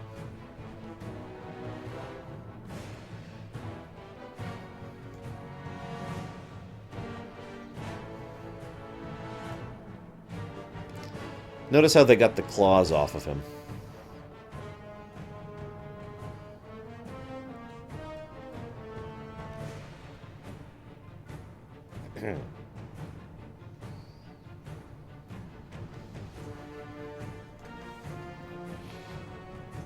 You remember the Vrykul?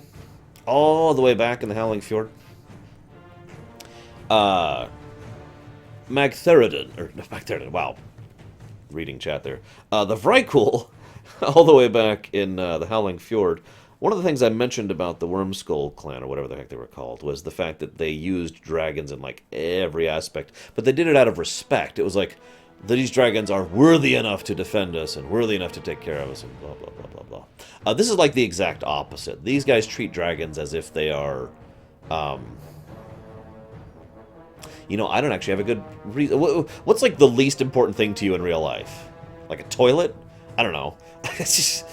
Like, I'd say, like, we treat cattle, but actually we take care of cattle, for the most part. So it's like, I don't know. I don't have an equivalent. They treat these dragons like they are filth, whose only purpose is to be butchered and massacred with no respect or decency whatsoever. Now, reality time. Several of these are, in fact, black dragons. That is absolutely true. A few of them are Twilight dragons.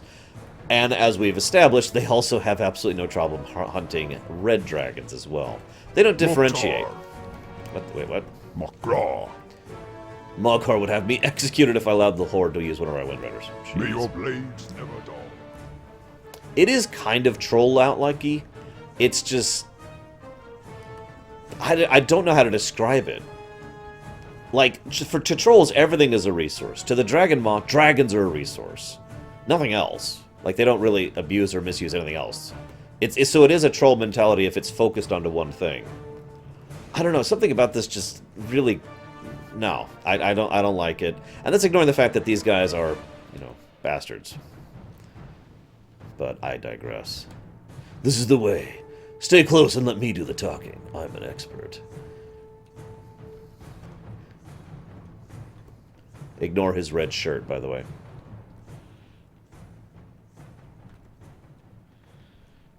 Kind of they do, yes, Dakota. You'll see it later. So notice these are fell orcs, by the way.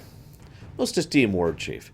Quit wasting words, worm! If you want the aid of the Dragonmaw, you should have come on bent knee with offerings of gold. War Chief, you misunderstand. Garrosh Hellscream will have a beach on these shores one way or the other without your help. What we ask, is that a threat? I know Hellscream from Outland. Okay, hang on. So he kills the negotiator. And then somehow he stuns us enough so he can kidnap us. Anyways, he says, was that a threat? I knew Hellscream in Outland. A whimpering baby. He is no war chief. But the Horde has assembled an enormous host, a vast fleet of war machines and hardened veterans. Hellscream will soon crush you as bring him on. But this is madness. Madness? This is Dragonmaw. Kick, fire, 300 reference. Keep the paladin alive. She will be our bargaining chip. Call for the others. We will crush Hellscream's horde and hurl their bodies to the sea. Zayala then says, I've rescued your equipment for you. I think you've seen all you need to see. Speak plainly. Wake up, we don't have much time. Don't mince words. Shut up, Zayala.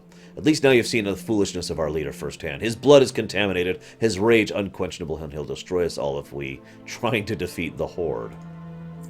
Go now, go back to your fleet. Tell them what kind of monster claims authority over the Dragonmaw. Our war chief is a traitor to his blood since his return from Outland, and he reeks of demon and leads what remains of our clan into ruin. Yeah, Zayala, I've seen what you do when you're in charge of the clan. I'm pretty sure you don't need any help going into ruin, lady.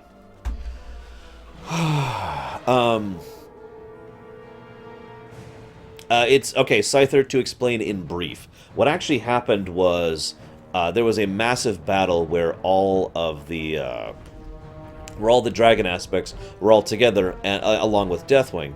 And during that battle, the demon soul was shattered, which returned all the aspects' power back to them, and basically made it so that Deathwing himself was suddenly much, much weaker and vulnerable to the aspects. He was then chased away and presumed killed in the ensuing battle. Yes, that's the one, Mind Blast. Presumed killed in the ensuing battle. He was not killed, obviously. He actually went to Deepholm to recover there, and that's where he's been ever since. So I hope that helps explain a little bit. Garrosh isn't a war chief. This is a really funny question. This is a damned if you do, damned if you don't. So we've got Mogor. Let's talk about him a little bit. He is a fell orc, one of the only fell orcs left anywhere at this point in time. And I mean that literally. There are not a lot of fell orcs left in the entire setting as of this point in time.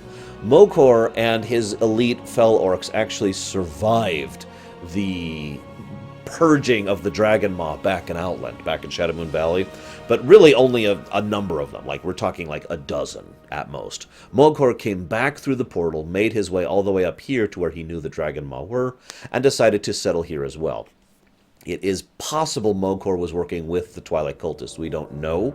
The only evidence in favor of that is that he was willingly working with Syntharia. However, it is worth noting that was when Syntharia was not working with the Twilight's Hammer. I'll talk more about that later. So that just means they're being affected by the curse of his blood, Dakota. But that is indicative of Fel, yes. The Fel orc, though, it's really obvious because their skin is red. So Mogor took over the Dragonmaw clan, being a Fel orc, and therefore very, very strong and more than capable of doing that. Ow. Ow. And led and has basically been doing exactly what you'd imagine from a Fel orc who has claimed dominion over the clan. I mean, really, I don't need to explain that one, I don't think. Now, there's a couple of little details to be discussed about Mogor first. One of the things Syntharia mentioned when she encountered him all the way back in Shadowmoon was, she mentioned how he was being called to service again, and how he knew who the Master was, and he was aware of events that were happening back on Azeroth, that kind of a thing. No, Dakoita, because Magtheridon blood also produces the same red skin. It is worth noting that it is not pure Magtheridon blood that produced the Fel Orcs of Outland. It was, remember, they had the entire laboratory where they were imbuing it and distilling it and otherwise experimenting on the blood to make a better blood. So it's basically augmented Magtheridon blood, which may help explain why Moghor and his fel orcs are still fel-infused, despite the fact that Magtherodin is dead. Possible? Not sure. Moving on. It's a bit of a hand wave, but it does make sense. Moghor is one of the old Dragonmaw clan. He was around during the Second War. He was actually one of the Dragonmaw who helped to enslave Alexstrasza. He is one of the ones who actually fought on a red dragon's back during the Second War. So he actually has some connections going back quite a ways, relatively speaking. He also assisted Syntharia personally on an endeavor of hers to create the Twilight Dragonflight. I'll save more of that for later, but the point is, this character is actually surprisingly well connected for someone that most people probably don't even recognize when we come through here. So, Blood and thunder. the fell orcs from Outland have laid claim to the Dragonmaw. Obscene. If Hellscream knew what was happening, he'd raze the city to the ground. Strength. Yeah, like I said, Norlex, it does make sense, even though it is a bit of a handwave. What do we do now? Surely the war chief would want us to storm the port in force. Perhaps. And perhaps we would win, but at what cost? Maybe Valvaxis has a better plan. Actually, I do. Speak, friend. Because I have a frickin' brain. Actually, I don't, but my character doesn't. Actually, I guess I don't either. If what you say is true, Valvaxis, we have friends in the Dragonmaw. We can support an insurgency from within their ranks and avoid a lot of bloodshed on both sides. I can help, but the most dangerous part is up to you.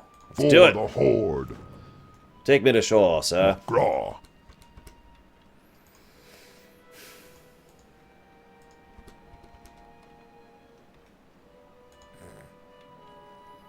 Of course I have a plan. Kidding me? So you see those? Those are goblin barrage balloons. They're a distraction. So I want you to get a good look at this place. Really get the design and the visual of the Dragonmaw port in your mind. Just lock it in there, okay? Can you do that for me, guys? It's important in a bit. Look at this place, okay? I'll give you a nice air view for it for just a second. See this? This is the capital of the Dragonmaw. Now, I know this is an MMO, so everything is expanded by several bits, but even by MMO standards, this place is kind of small and kind of pathetic. It has 3 guard towers, excuse me, 4?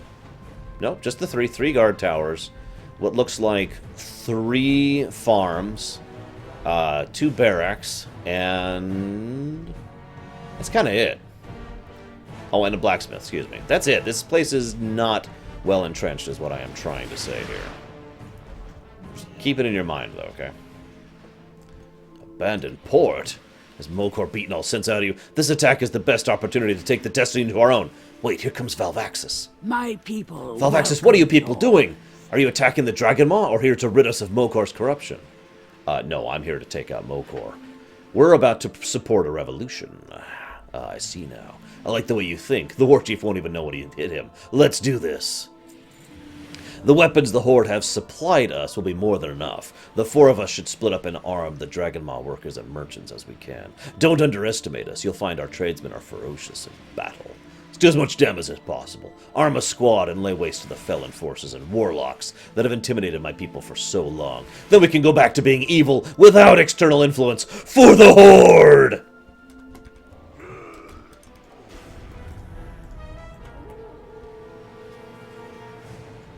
I'm not really kidding. Zayella is a word I don't want to say in polite company. Speak, friend. Alright, heal me. Your blades never dull. I totally need those heals.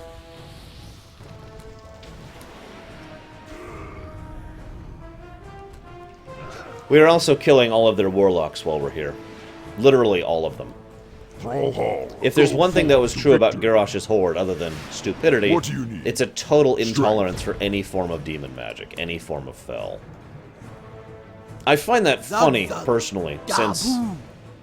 Oh, I already have all the allies, sorry. I find that funny, personally, since he has no problem with anything else at all. I mean, I'm down with, you know, fel being a dangerous thing that you probably shouldn't use, but he is totally okay with using everything else at will. Without hesitation or question or decency or morality or intelligence or anything. He's just, yep. But no demons. No demons. That's where we draw the line. It's the one place we draw the line at. Is demons. Keep up. And if you touch my dragon, I'll kill you. I bear the mark of the Dragonmaw. Well, not only that, Necro. Ugh. But I think the I think the fell orcs in Draenor were crafted differently, if you understand my word choice. That's about all I've got for that, though. That's just a pet theory I have. It could be that they just screwed up because it's warlords.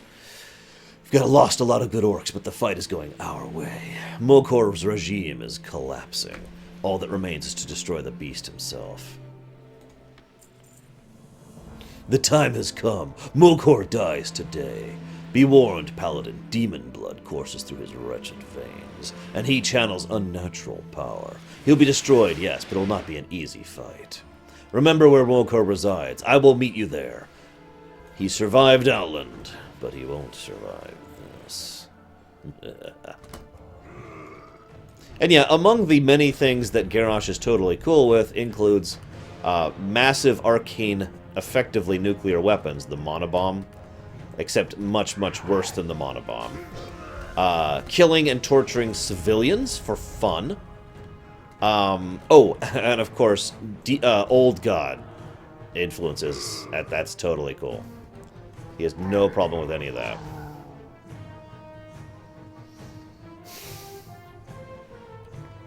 Hey, Mokor.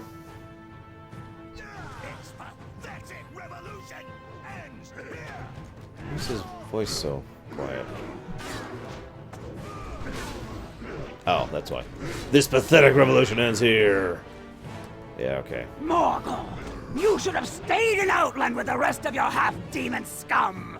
There's no place for you here.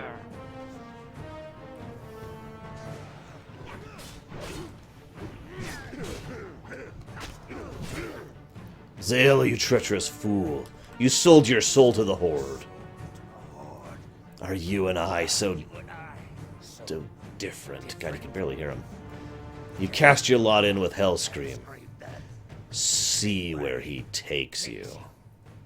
Wherever the Horde takes us, we will keep our heads high and our blood pure. God riddance, Morgul! A new Dragonmaw dawns this day! The war chief! He's alive! He was rescued off the coast. Come outside quickly! The town is ours! Damn it. So, I'd like to postulate a theory in a moment. We'll get there in just a second, but I do have a theory here. So there's War Chief Idiot. Unfortunately, he survived.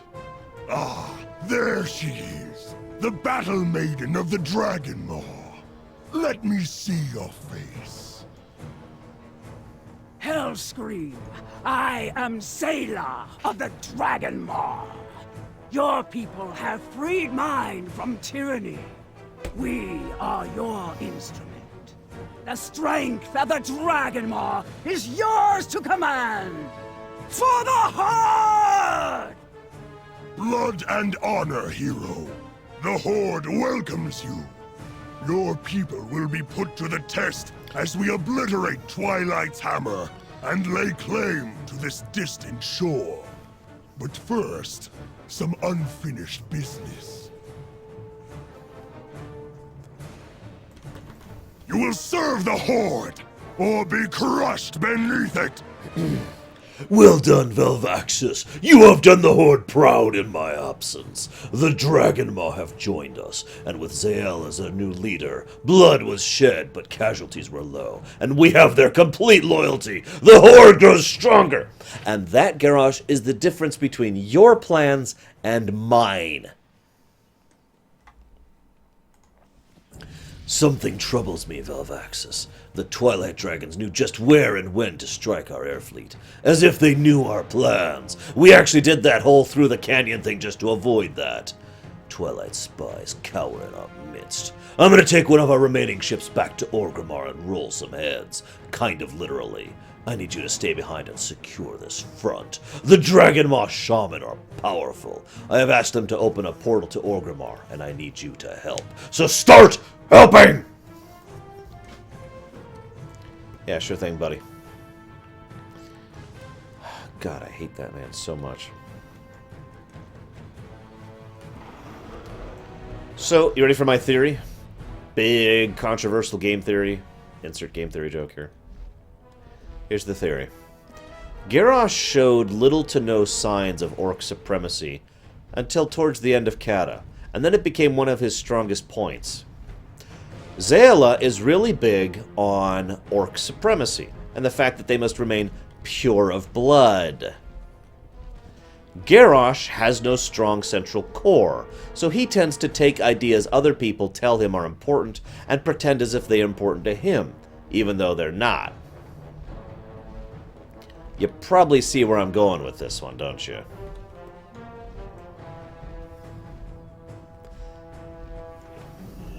Hail. Our alliance with the Dragonmaw is secured, but this port is far from combat ready. These flimsy wooden walls are an embarrassment to the War Chief. When water elementals carve their way through rock, as they have in the river, they create a peculiar type of muck. It spreads easily and dries harder than stone. It's the perfect mortar for large-scale construction. Go in peace. Let's do it then. Loktar! Your war chief is decisive. He makes things happen. I like him. Let's talk about this portal he wants. The elemental powers are strong in the Highlands. It's why the Twilight's Hammer chose to build their stronghold here. We'll talk about that later. Don't let me forget. In the right hands, we can channel this energy into something productive, like a portal straight to Orgrimmar. I like this quest, because this is probably one of the only times in the entire... oh yeah, Malkorok definitely made it worse. Malkorok, if for those of you not aware, is a Blackrock orc. It was even worse. When they invaded through the Dark Portal, they actually won that initial battle, because absolutely no one was prepared for this sudden invasion from the Dark Portal. It was a complete sneak attack. So they destroyed Netherguard Keep like that, pushed and nearly crushed Dreadmaw Hole, and actually did end up defeating it. And the majority of the force actually just charged straight through Red Ridge, the steps, and into Blackrock Mountain. So... oh, don't even go there, Gnarlex. But I like this quest, to go back to my original statement, because it shows how making a portal should not actually be a simple and easy thing to do. Like, in lore, I should say. The idea that you can't just snap your fingers and say, I want to go to Orgrimmar. Unless you're a powerful mage, of course. For everyone else, establishing that kind of a connection point takes, you know, special reagents and elemental powers and all that fun stuff. And it, as it was mentioned earlier, the only reason this works here is because this is in the Highlands. And I suppose this is as good a time as any to talk about that while I'm running around gathering these things. The Highlands, which I call them that because they've only changed their name to the Twilight Highlands very recently, is the center of power for the entire Twilight's Hammer. They have only constructed the Citadel and all of that wonderful stuff, whether you see those clouds over there, that's they're doing as well. Very recently, after the Cataclysm actually happened. They didn't even set all this up until after Deathwing broke out. Thank you, Gnarlex. They set themselves up here because this is probably the single strongest elemental confluence point in the world. Now, unfortunately, I do not have a solid answer for why. I do not know why here, of all places, this is such an incredibly powerful elemental place. But we do know one other thing. It's not just elementally powerful, it's powerful in the void. So, given its relative position, and everything we know about this part of the world, why the Highlands? Why is this the place where there is so much elemental and chaotic energies of the void? Now, the most common answer for that kind of thing would be the presence of an old god. And in fact, based on some things we learn, I would say, in all honesty, even if it wasn't for the WoW Chronicles book, my old theory onto Unzoth's location was right here, underneath the Highlands. Because of everything about this place. This place is an incredibly chaotic place in general. It has switched hands dozens of times. In fact, Grim Batol, right over here, let's count. Made by the Wildhammers, and then conquered by the Dark Irons, and then taken over by the demonic Horde, and then the Red Dragonflight tried to take over at that. Actually, excuse me. Then the Red Dragonflight did it. Then the demonic Horde did it, and then why does everyone ask me that Wise Relief? It's an add-on. God, now I've lost my train of thought. Where was I? Wildhammer, Dark Iron, Red Dragons, Demonic Horde, and then the Twilight's Hammer. 5 separate groups have taken over Grim Patrol since its construction. And the Twilight Bastion itself couldn't actually be built anywhere else other than right here. It's the only place it would have actually been functional. So, this, like I said, until the book, this was my biggest theory on the actual location of Unzoth's prison. Especially since the Twilight Bastion is actually beneath that massive tower out there, which I'll talk a little bit more later. Hang on just a second. Give me a moment. Here it is. Now, Unzoth's territory is pretty vast. And the names that are listed on here is not necessarily where they are, since Yogg-Saron is mentioned as being over here when he's actually over here. This was Unzoth territory right here, back in the day. But, I don't know. I do not actually have a good answer as to why this place is so much more void and elemental than everywhere else. Now, what Necro says is entirely possible. There could be another Cathraxi or another massively powerful, like a Forgotten one here. For God's sakes, there is actually a Forgotten one here. Do you know how few Forgotten ones actually exist in Warcraft? 1, 2, 3, 5, I want to say, ever in the entire series. Wait, hang on. 1, 2, 3, 4. Yeah, 5.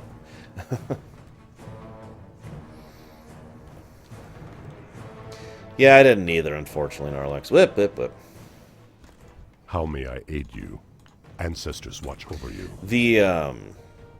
But yeah, the presence of that elemental thing kind of explains a lot of the features of this place.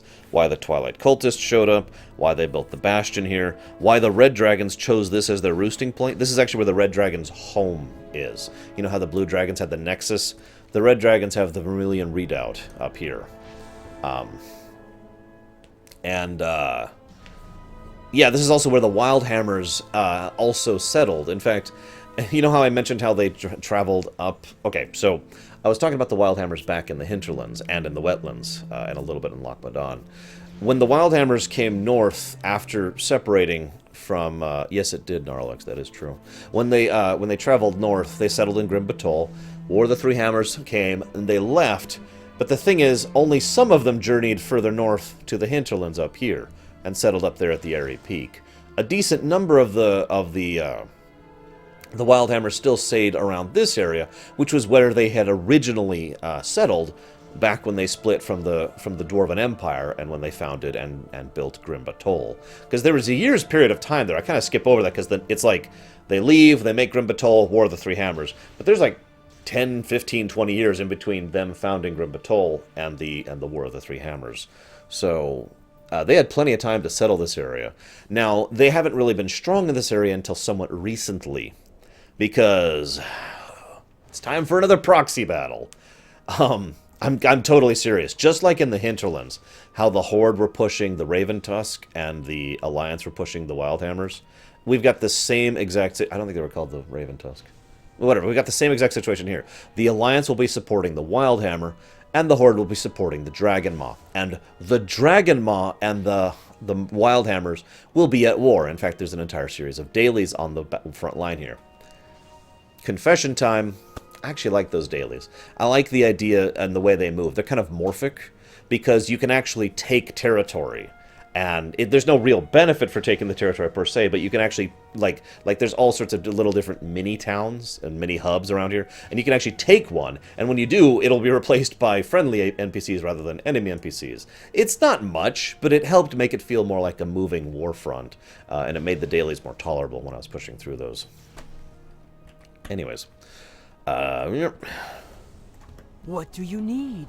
I hope the fighting in the river wasn't too dangerous. Well, these are perfect. The restless waters that trouble the river will now do much more than move silt or stone. They'll move across continents. The portal is ready. It's not powerful enough to transport an army, but we can maintain the connection long enough to allow individuals to pass forth. The war chief will want to know about our progress here.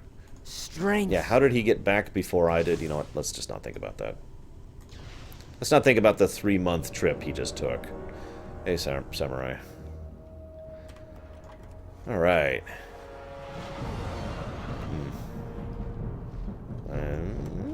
Loktar, be safe. Anyways. Let's go talk to Garrosh. Ready for another MMO time issue? So we're sent back here to talk to Garrosh, right? Idiot boy McGee.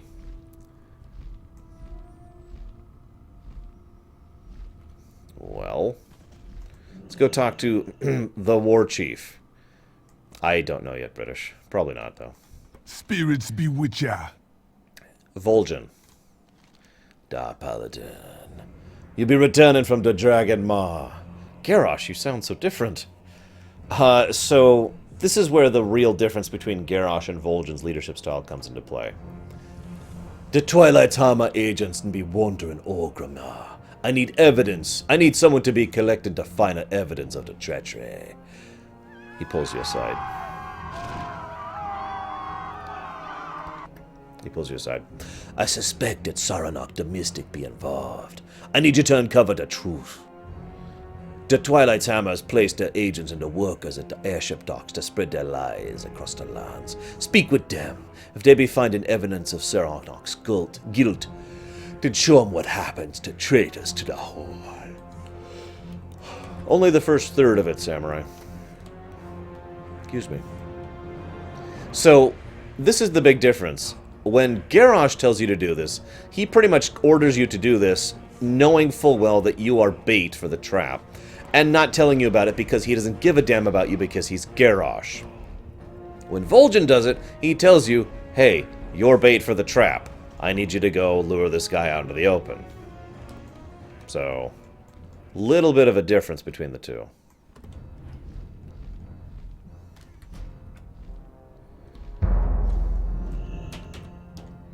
Just go straight to him, screw it.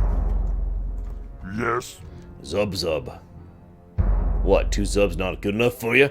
Tell me, has the secret cult infiltrated the Orgrimmar Skyway? Why ask me? I know nothing about the Twilight Hammer. I didn't say the Twilight Hammer. You said the Twilight Hammer. Huh? What? Uh-oh. Now I know all about your cult master. No, you've discovered Saranac is the new cult leader. So it's true, Saranac is guilty. Wait, you put words in my mouth. Not fair. Silence, idiot. Hear anything interesting, Velvoxus? Your little revelation about me is about to cost you your life.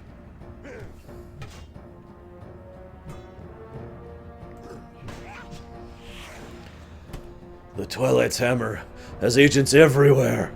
Kill me and a dozen take my place. My powers of sight. I beheld the future. I have seen what is to come. The world unravels. If you could see the horrors I've seen, to serve is madness, but defiance is impossible.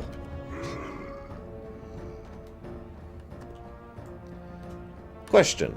Why did he go insane about seeing a vision of the future? Answer. Shamans see visions of the future through elemental and ancestral spirits.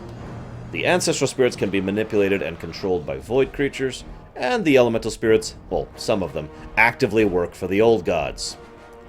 In other words, they are usually gifted visions of the future that are true, but those visions can be manipulated and changed by the people giving you the visions. So in other words, he was quite literally lied to. Cute, huh? The spirits be restless. Ah, Saranac, his visions worked against him. The Twilight's Hammer mojo be corrupting them. I'll be honest with ye, I told him you were looking around the docks. You're used as bait, but you're successful. You'll be serving the Horde well, and get to deserve a reward for plucking this viper from our home. With Orgrimmar secure and the Dragonmaw allies behind us, we can turn our attention to the conquest of the Twilight Highlands and the utter destruction of Deathwing's forces there. I need the Horde's best on the front lines, and that means you and all your friends. The Twilight Highland will be ours. Okay. The dog spear never gonna give up. Yes, Dakota.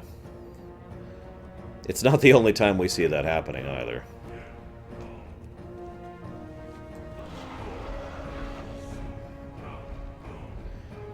You'd be surprised what despair can push you to, though.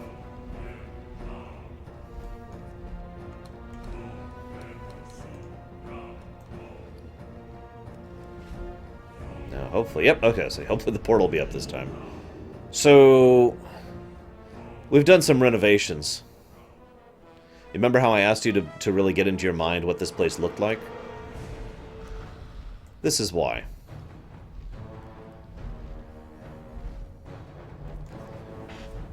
You know, it really is no wonder that after the previous few events, Zaela never stopped being loyal to Garrosh. He came in, gave her leadership of the clan, and did this to her home. They've been a little busy since we've been gone, is what I'm trying to say.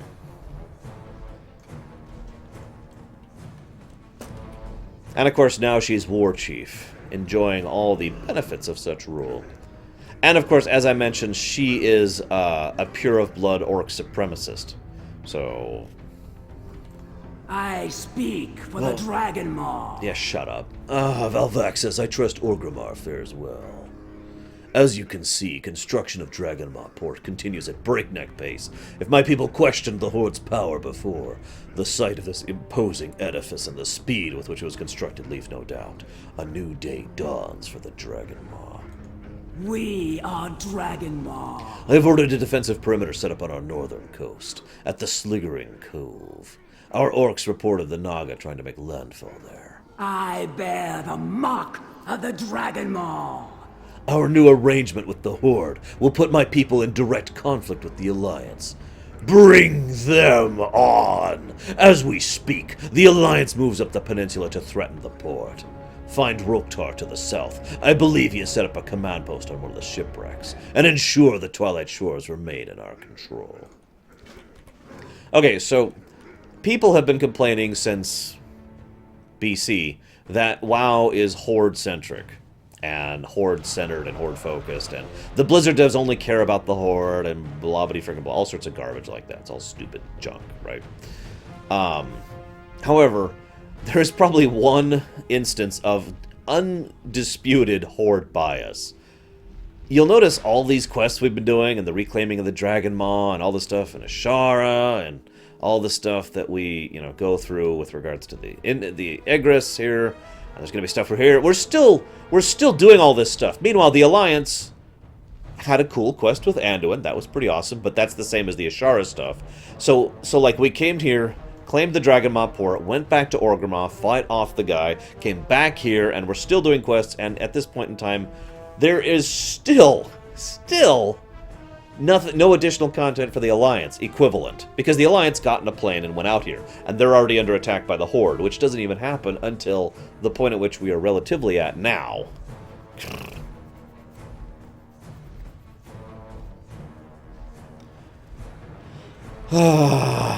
Anyways, well, it's okay. She dies finally in Warlords. Whoops. I will say that while I get the anti-orc bias to an extent, I am still irritated that anti-orc bias literally removed our some of our content that would have made the story make a lot more sense in Warlords, but whatever. I just said that, Jedi. In this one instance. Just this one. One thing I was really pissed off at is people called Pandaria a Horde storyline. Really? No talk about Anduin's continued development. No talk about how Jaina finally moves forward in her character arc. No talk about how Varian is finally completing his character arc. No analysis or discussion of how the Night Elves interact with the Pandarans. None of that? No, it's a Horde expansion. Sure it is. You morons. Anyways, moving on. Magraw. Ah, good timing, Paladin. We're about to unleash a counterattack. May your blades never dull.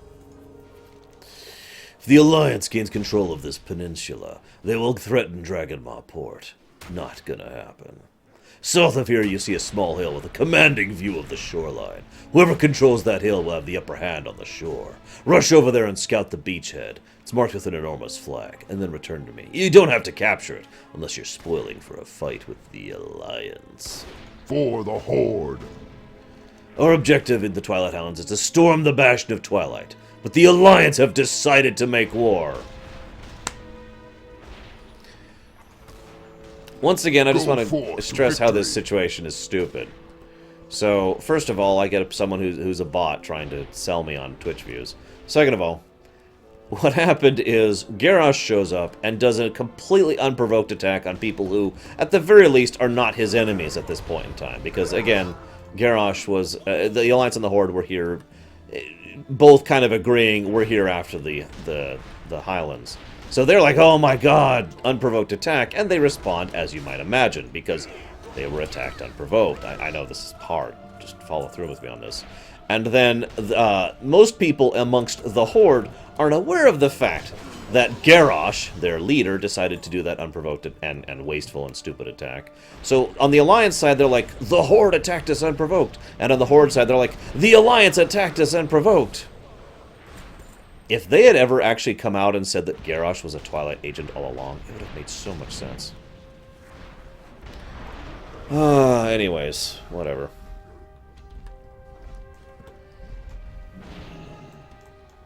Thrall Hall.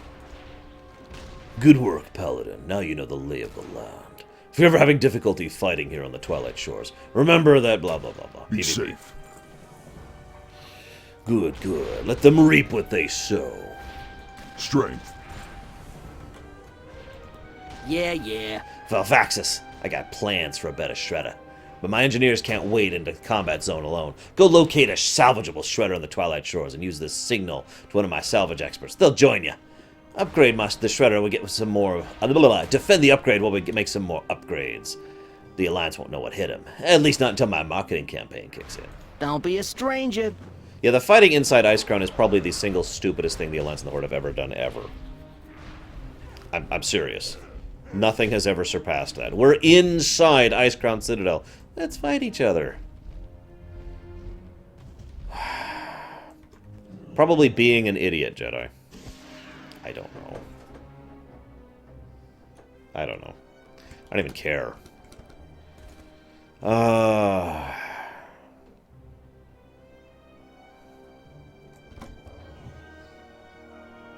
Now, I do have to admit, both... Of all, 10 races? How many races are there?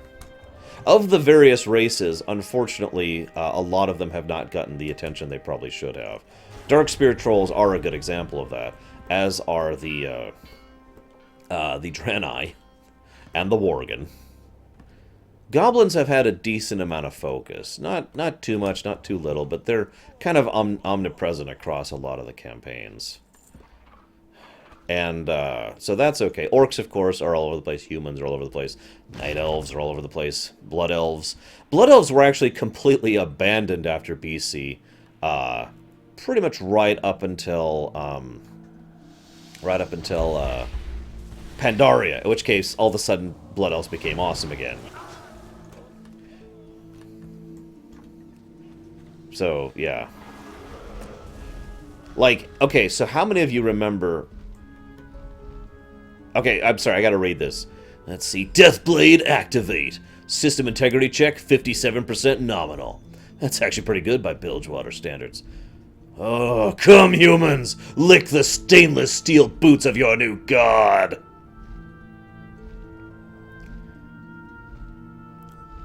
Mech Warrior reference here, by the way.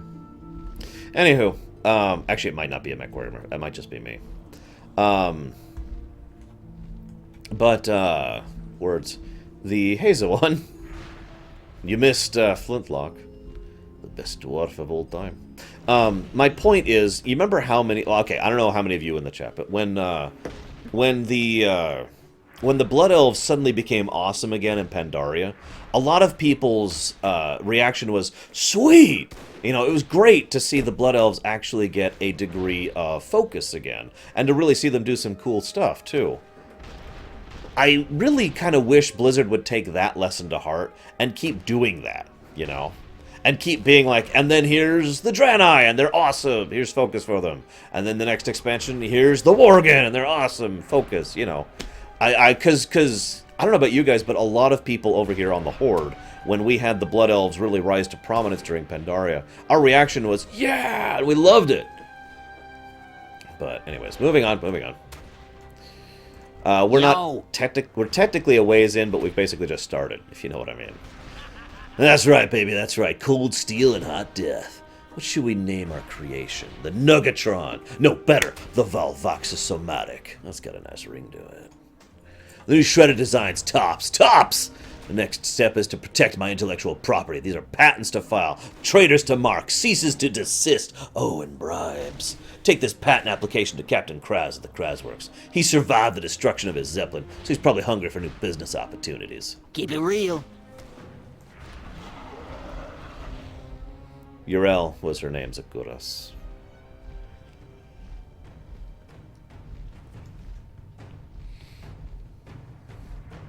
Hey, Lava.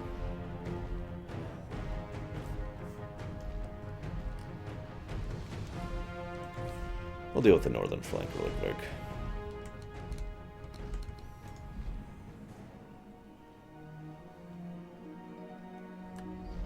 Yes, that's right. The Naga are attacking. No. Now, I will say this. Realistically, there is absolutely no way for them to actually focus, like, equally on every race. That's not possible, for the same content reasons we've talked about before. I'm not justifying what they do. I'm just saying what they need to do is pick and choose and say, okay, let's focus on you. Let's focus on you. You know, that kind of a thing. What are you talking about, Spirit? I don't know about any dragons.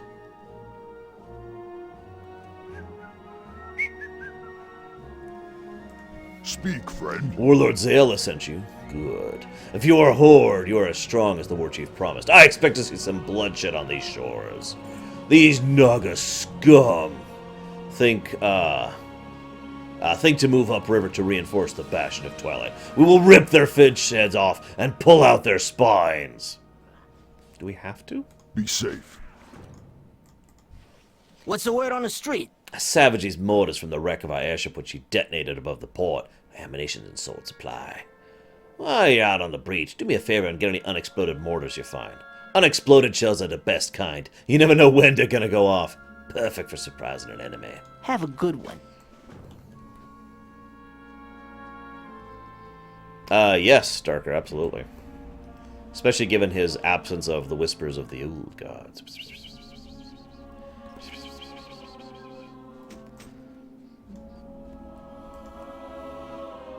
I also liked Dezco and his introduction into Pandaria. That's another race that got a little bit more screen time in Pandaria, was the Tauren, thanks to Dezco and a little bit of Bane.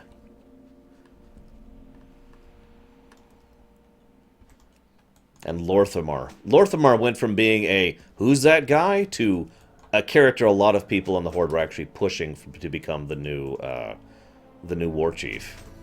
And I'm not just speaking of myself. I know a lot of people in the Horde who were like, yeah, Lorthamar's awesome all of a sudden. Well, Zawan. I suppose the best answer is actually the fact that I don't think we realize how evil they are yet. And we certainly don't know how evil they're going to become. We do not know that, no, Darker. We know that he had none of the initial taint in him, but him becoming corrupted after the fact is, in my opinion, entirely viable. Yeah, the Netherwing haven't done anything other than be a fuel source for the Twilight Flight and help turn Malygos sane. In fact, we only know about the Twilight thing from the books and whatnot, or the comic, I guess that was. No, it was a short story. Shoot, I don't remember. What other one is with Syntharia, where she made the other stable Netherwing guy, or Twilight guy? Yeah, I don't think so. No, is it one? But you know my opinion on that. The past is the past. Blah blah blah.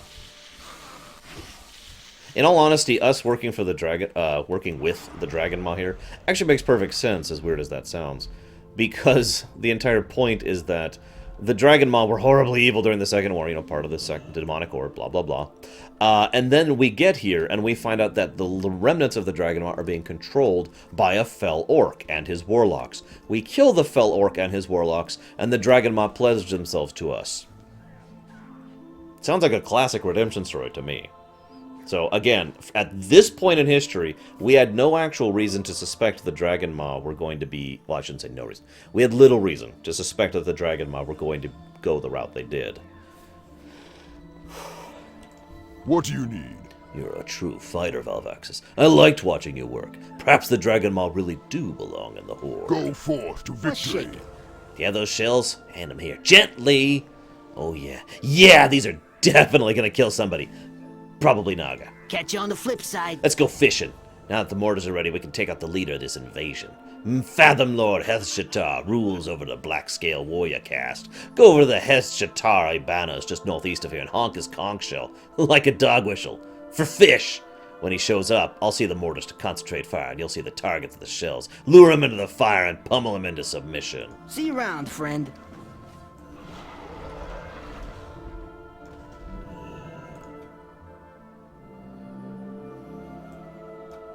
Bring it, boy.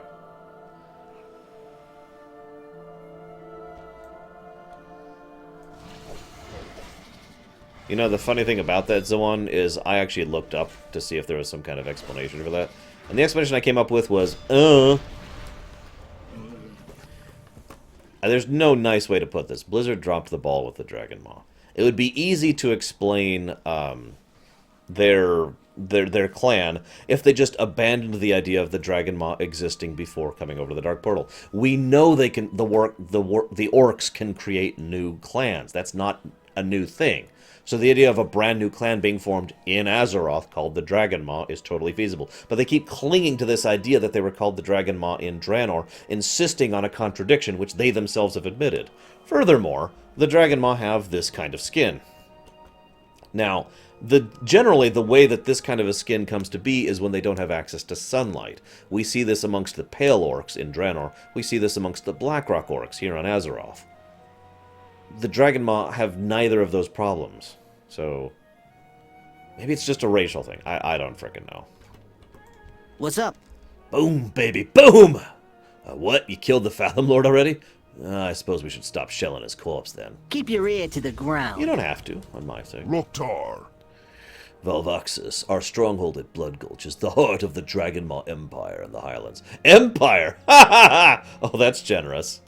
You are scraps. I will treat you like the scraps that you are. And I admit I am biased because I know the future. It's just up the river. Narkal Rakeclaw is using his considerable power to amass a wing of Drake Riders there. May your blades never dull.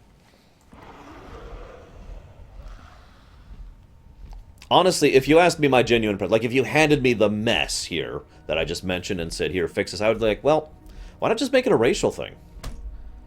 Why not just make it, you know, a completely different type of... Like, a different race of orcs? Like, I mean, we amongst humans have different people with different facial features and different physical features and different skin features. It's not that out of bounds. Why not just give up this whole sunlight thing and say, they're a different type of orc? Bam. Done. Easy. There's no reason for this to be complicated. But whatever. Hell, you could even keep the Pale Orc concept then, because Pale Orcs are technically another thing. And I don't want to talk about that too much since we're not actually in Warlords yet, and honestly, that's the first time we even really encounter Pale Orc. I ain't getting paid to chat. Hey, I know you. You're on the Zeppelin with me on the way in. What's this, a Valvaxis-O-Matic? A shredder with integrated missile platform? Pah! Already patented by the labor captain Grabbit in Ashara. You remember him? It was like the first quest we did in Ashara. You remember that? Of course you don't, but I do. And I'm kidding, you probably remember it. It was one of the first quests we did, in order to prove the goblin deserved to be part of the Horde. Remember that? Anyways, what I really need is a machine that knocks dwarves from the sky. Well, these two idiots argue about who really messed up here. We've got a full-scale invasion of the Krasworks taking place. Those Wildhammers are all over the place. Kill them. Kill the Wildhammers! Enforcement? Death to the Wildhammers. Makes sense! Jerk across from me is getting all our people killed. Brett the bummer over there unpacked the Kraswork in the wrong place, and now it's highly unstable. The explosions from the instability are throwing our laborers off the platforms into the water below. You don't mind rescuing them, do you? On your way! Makes sense. Look here, Chief. If it wasn't for this bumbly idiot across from me here, the Krasworks would be holding up just fine. Unfortunately for everyone involved, Fancy Pants Rothman here decided to play the place on top of a mountain. I mean, really, who does that? Go! Go! I'm not sure if it's an old god mutation personally, Zacharias. But again, I don't want to talk about it that much yet. So you see this? This is actually a town in a box. Seriously. It's a particular type of town in a box. Oh yeah, by the way, we have a poll up for who we finish the Twilight Highlands on. Please feel free to go vote for those of us who've only joined us recently. See what our results are right now. So this is the town in the box that we a town in the box that we saw all the way back in the Goblin Starter Zone. However, when you deploy it on non-standard terrain, it doesn't really come across right. So it's kind of falling apart and kind of misshapen and kind of not stable. More so than usual, I mean. I just thought I'd mention that tiny little bit of amusement. Let's see.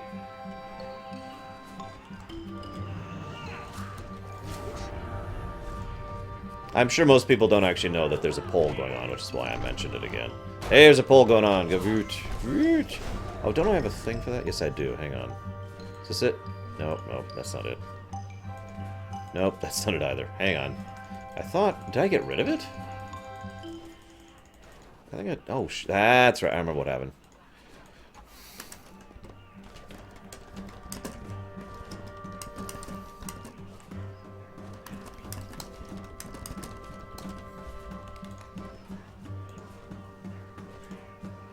There we go. Okay. Where was I? Killing Wildhammer scum. I can't say that with a straight face. I feel bad for the Wildhammers. They've been kind of screwed up a lot in their lives, and now they're fighting a proxy battle. I really wish they hadn't changed that zone. I know we say that every time, but it's still true. It's just, yeah.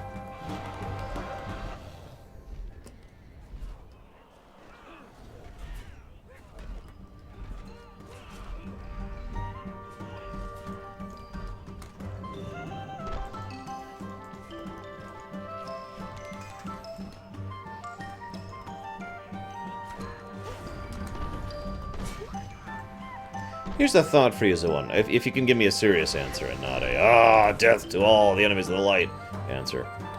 Do you think the Wildhammer will do better in the new Dwarven Empire that's being formed as of now, as of late Pandaria and early Endgame World Wars and whatnot? Or do you think they're going to just become another, you know, cog in the machine? Kind of like they always have been.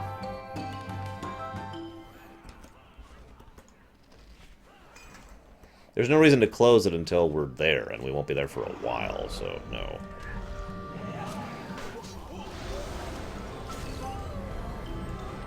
Well, we all do know the Horde is better. Right, guys? No, I'm kidding. I'm kidding.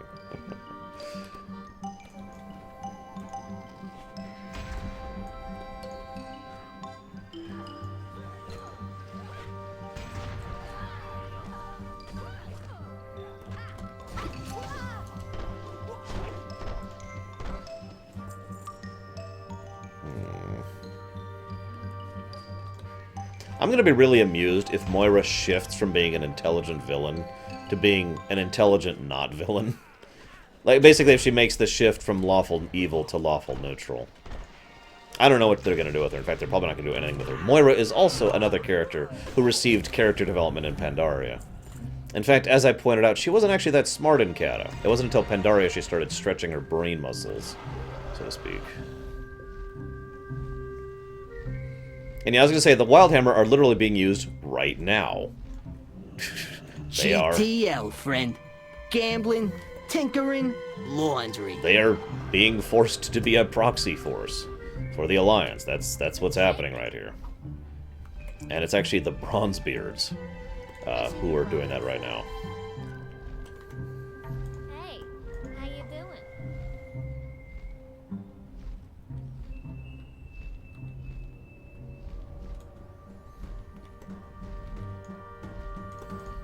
Don't waste my time. I don't know. I remember how effective the Griffins were in combat. Which is to say, not at all. They were terrible! I'm kidding. But I never used Griffins or Dragons in Warcraft 2 in any of my serious fights. Yeah.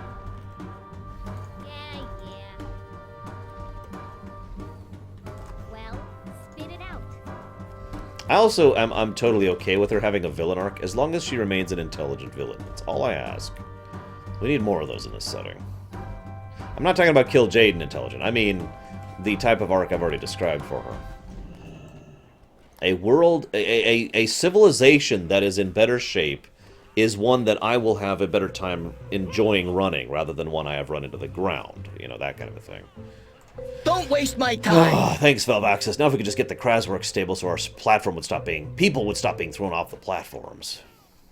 Careful out there. Go! There you go. How's about we use this blast tape on Rothman's mouth? Careful out there. Smart mouth, huh? You got to chop for killing dwarves, that's for sure. This is a good thing. Next up, more dwarf slayage. You gotta do something about them Wildhammer storm talons. They're tearing us up. Problem is we're out of ammo, so we had to improvise. We loaded up my cannons with all kind of stuff. Pool ponies, Kasha-Cola cans, food containers, fuel cells, tires, you get the picture. Everything but the kitchen sink. Think you're in the mood for some target practice? Hey, I got your back. Sure. Probably, yeah. Is the one. So yeah, we're just shooting random debris at them now. Whoops, that's our goal.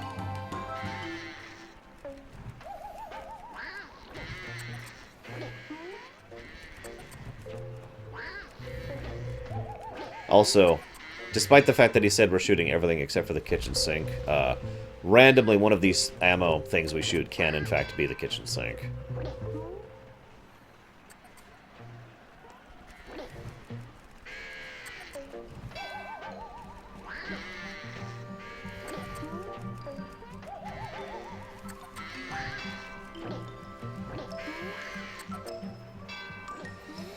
I have no idea what you're talking about, Grey Wolf, so I need you to clarify your question.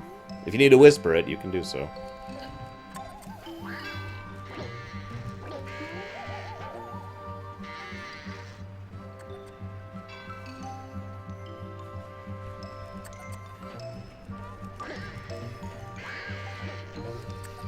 Actually, the mechanics of this are a little weird.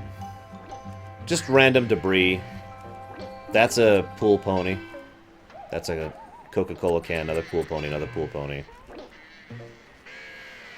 Yeah, that was a plushie we just shot.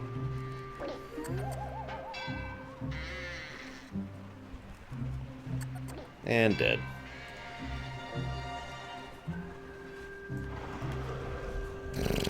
That could be Ishmaelov. He wouldn't want to know. Yeah? What do you want? That's the spirit. Must be humiliating getting shot down by junk. Don't try anything stupid. Happen to know some Alliance scum that have something coming to them. And they have something that belongs to us. I've authorized an all-out assault on the High Bank. Board the Sky Shredder and join the assault. Stay strong. Hey, pal. we're finally about to be at the point where the Alliance show up in the Highlands.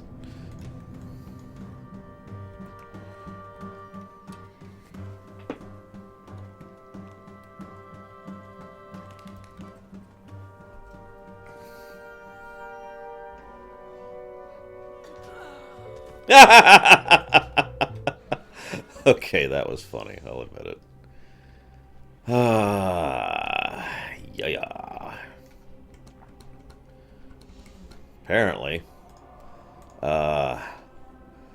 The airship I was supposed to be on wasn't there.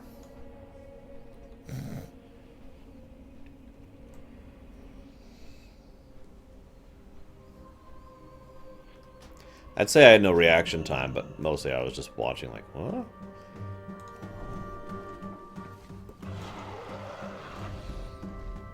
That's a good point. So I've got the title Firelord already, and I'm wearing all this Firelands gear.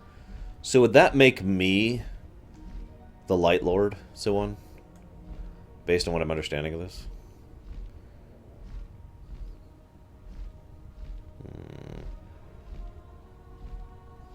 I think we'll do it over there. Sorry, I've been thinking about something in the back of my mind.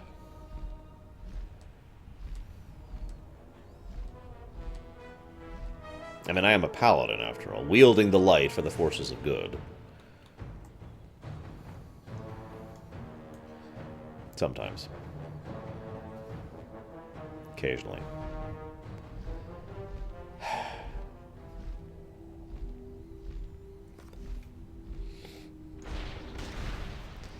Yeah. Alright, where are you? There you are. Time to attack the Alliance scum. Because we think they attacked us unprovoked when our leader attacked them unprovoked. Whip, whip, whip, whip. I flew inside the Zeppelin.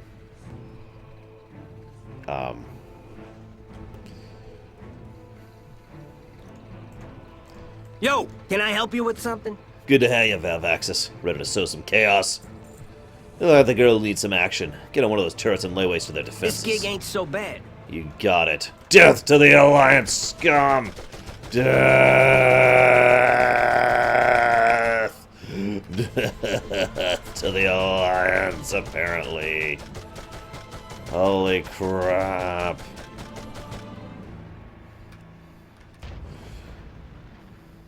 Yeah, it's news to me too, Zakuros. Who are you referring to?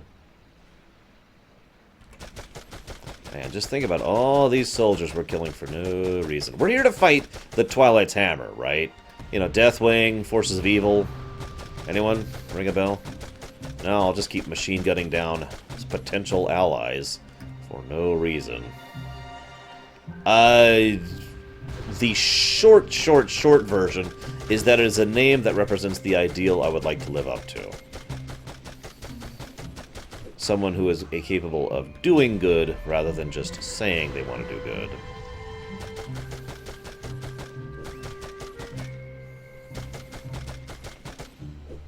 Smolderon. Never even heard of him. Oh, whatever. Some new guy.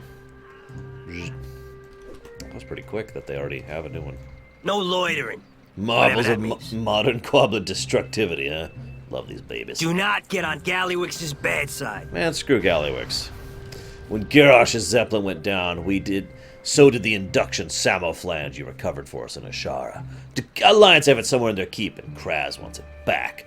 Basement of the keep would be my best guess, so start there. When you get your hands on it, bring it to the eastern tower. Yeesh! Took my head off, why don't you? Probably, Gnarlix. Get down there and make a mess of those Alliance rabble. Any of them will do, just scatter and kill them. Hey, I got your back. Quickly, quickly! I'm sure Patch has some grand scheme in mind, but this wouldn't be an assault if we didn't leave some explosive presence behind. Get down there and plant some of these explosives in the boat, the keep, and the northern towers. On your way! Sure. I'll kill, bomb, and loot the Alliance fortress.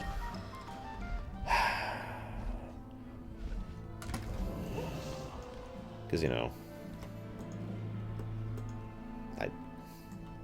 I'm done. I need to make a vow to never talk about the Alliance Horde War again. What do you guys think? Should I make that vow? Should I just stop? Should I just start biting my tongue? Because I can do that. That is a cool monument. Gotta say, I love Alliance architecture. Always have. Alliance Garrison, freaking awesome looking.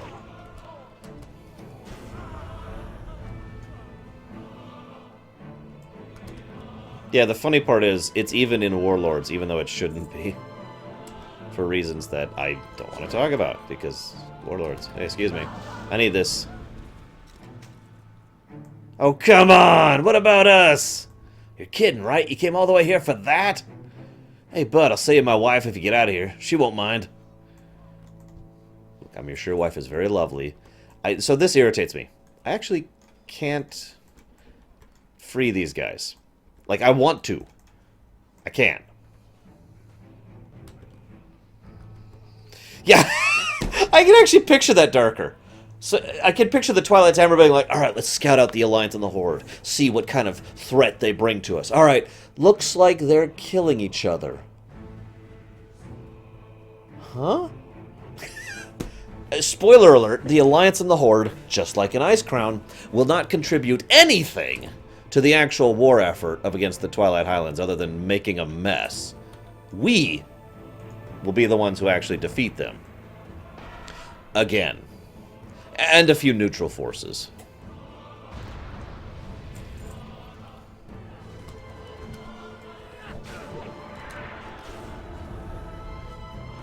Yeah, I agree. The Alliance is scumsy one, but there's no need to call it out. I mean, shoot. Look, I'm okay with scummy people being allowed to continue existing. You know, peace, tolerance, that kind of thing. No? No. Okay. Death to the Alliance. Well, spit it out. Kraz is waiting. Keep it moving. Brilliant! Kraz will love use. Something mighty for bringing this one home. Good on you. Yeesh! Took my head off, why don't you? Yeah, I bet Cho'Gall's just like, I wonder if they're gonna explode each other next. Stay strong, pal. What? Yeah, this is actually happening, Zoan. It's okay, the Alliance stuff happens too. Ah, wonderful show. This should be a proper welcome to Highlands. Hit the road. Big shot, huh? That's it, we're all wrapped up. Let's ship out. Newt's got some gyrocopters tethered to the top of the tower. Let's see if they gig kill ain't you so this bad. time.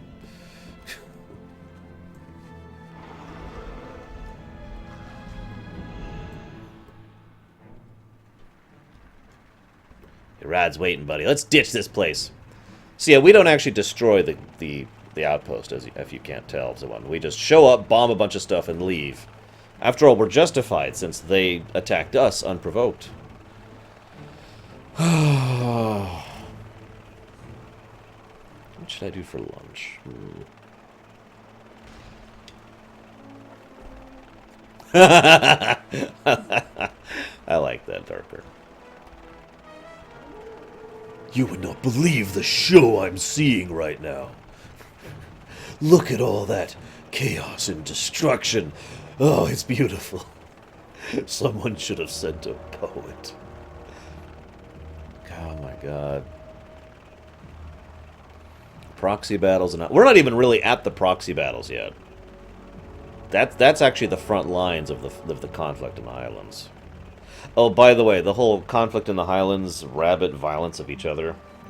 Not from the Horde's perspective, Zoan, but I already talked about that. From the whole possibly there's either an old god or an elemental or a faceless one underneath here would also explain why there's this rabid war going on while other things should probably be happening. But, you know, whatever. You looking at me? Bye, Breakman forever. Tell me you came true. You always come true. Show me my beauty. Well, that's what I want to see. I'll have this fleet back up in no time with this beauty. You know just how I like it. I know just how you like it, too. Here, have some money. Security, enforcement, extortion. We do it all. So now that we've fought the Alliance, time to fight the Wildhammer. Yay. Oh, gotcha, Zekros. I suppose we'll find out at some point in the future. Who knows? I might actually get a alpha invite.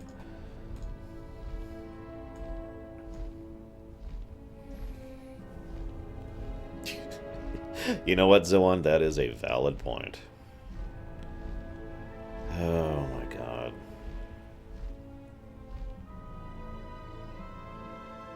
That's a good point. Varian declared war when Thrall was still in charge. What the hell, Varian?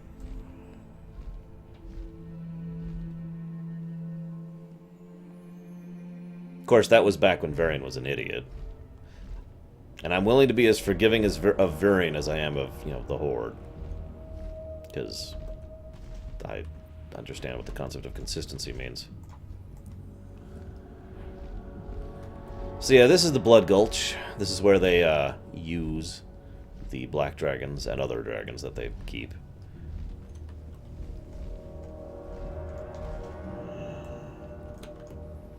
So what we're saying is the first blow was struck by the demons, Necro. Speak, friend. Another mewling horde whelp. Zayla saps our strength and diluting our forces with the weak. I am going to stab you so hard. Very well, Paladin. Prove yourself to me and prove to me what your horde is made of. For the Horde. Dragons are no mere beasts like hogs or cattle. They are forces of nature, powerful, primal. To bend them to your will is to harness the world. To take up their reins is to take destiny into your hands. Therefore, we are the purest and most powerful and most elite orcs in all the world. And this is exactly the kind of people we want to be whispering into Garrosh's ear for the next year. Yay! Since my people first claimed the Highlands, the Wildhammer dwarves have been our persistent foe. We fought them in grim battle. We fought them in the wetlands, and now open warfare rages to the north. Prove your valor. Go do some PvP-ish stuff. It's not actually PvP, but, you know. Single Dragonmaw Drake is worth 12 Griffin Riders. Take them off their lice-ridden birds, and they're nothing. Even you could slay them easily, Horde Paladin. Hunt Griffin Riders flying over the river. Be safe.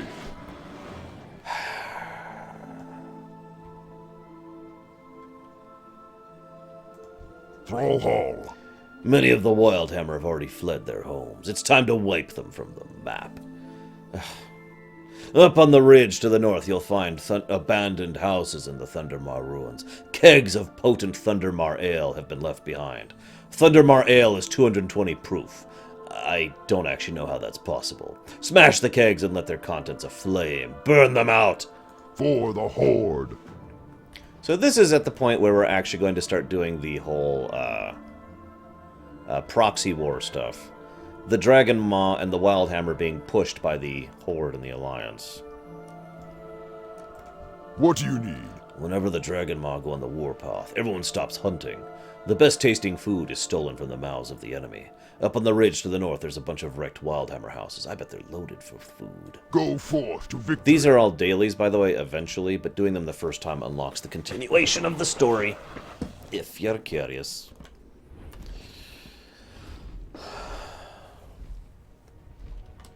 Yeah, no kidding, Gnarlex. So, a little bit of a cultural perspective, or not cultural, historical perspective, if you will. Once upon a time, a long, long ago, Warcraft 3 came out, and one of my friends was playing through it. And he was actually, this is going to sound great in historical context, he was actually upset about it. Can anyone guess why? You know what, let's not play that game, I'll just tell you. It's because of the fact that Thrall was actually a good guy. He was upset that Thrall was trying this whole noble savagery thing, and he thought the orcs should just be the bad guys the end. No subtlety, no shades of gray, no advancing them as a species, no nothing. Just, we're the villains, the end. He was upset about that. Which kind of goes to show you the mindset of some people when it comes to, well, in general, but also this setting. As I've said before, there are people who have actually said, without joking, Warcraft is about humans versus orcs. And nothing else. So I actually liked these dailies. I kind of already explained why. The whole, you know, the advancing war front. I walk in here and an event starts because I walked in. These guys are spawning in direct response to my presence. And there's like, you can actually take and hold territory, and then you could lose the territory and try to win back against defenses, you know, that kind of thing. It's kind of cool, and I like it. These are some of the better designed dailies in Kata. Then again, I actually remember liking a lot of the dailies in Kata. The Tol Barad ones come to mind as well. Then again, I also liked Tol Barad in general. I actually did the PvP stuff there in addition to the Daily Hub. So,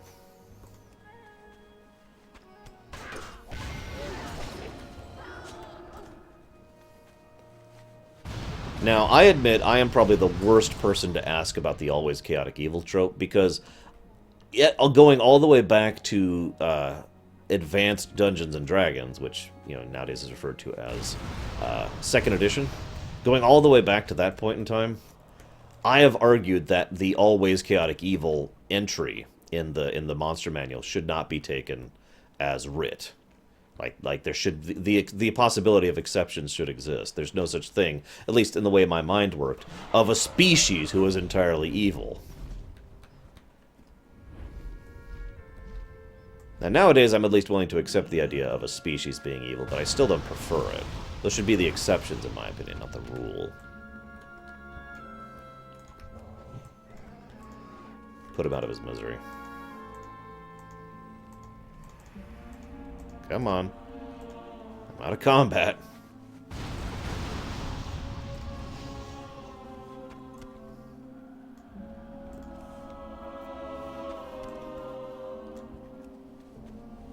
So let me explain to you what I mean. See, this is a place currently held by the Wildhammer. So I'm gonna go and run in here. Kill the crap out of these guys.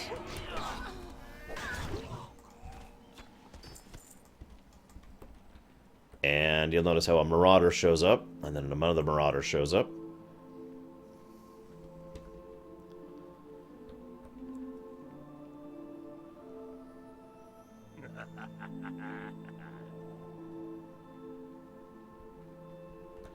Leave the bodies here that they may see the futility of fighting the Dragonmaw. Because apparently we're evil and dumb. Dragonmaw Empire.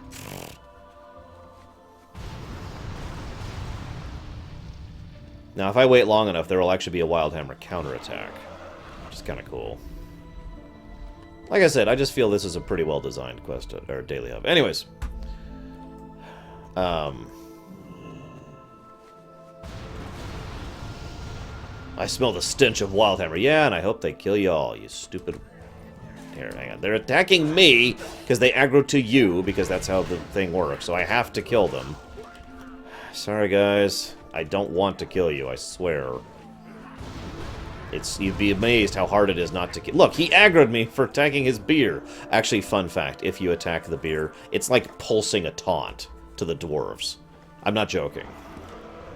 And I mean, that makes perfect sense. So, anyways, so, one of the normal characters and the other plays dress up as demons or whatever. I could go down for that, Zoan. And that way we could have story PvP without actually having the stupidity of the Horde versus Alliance thing.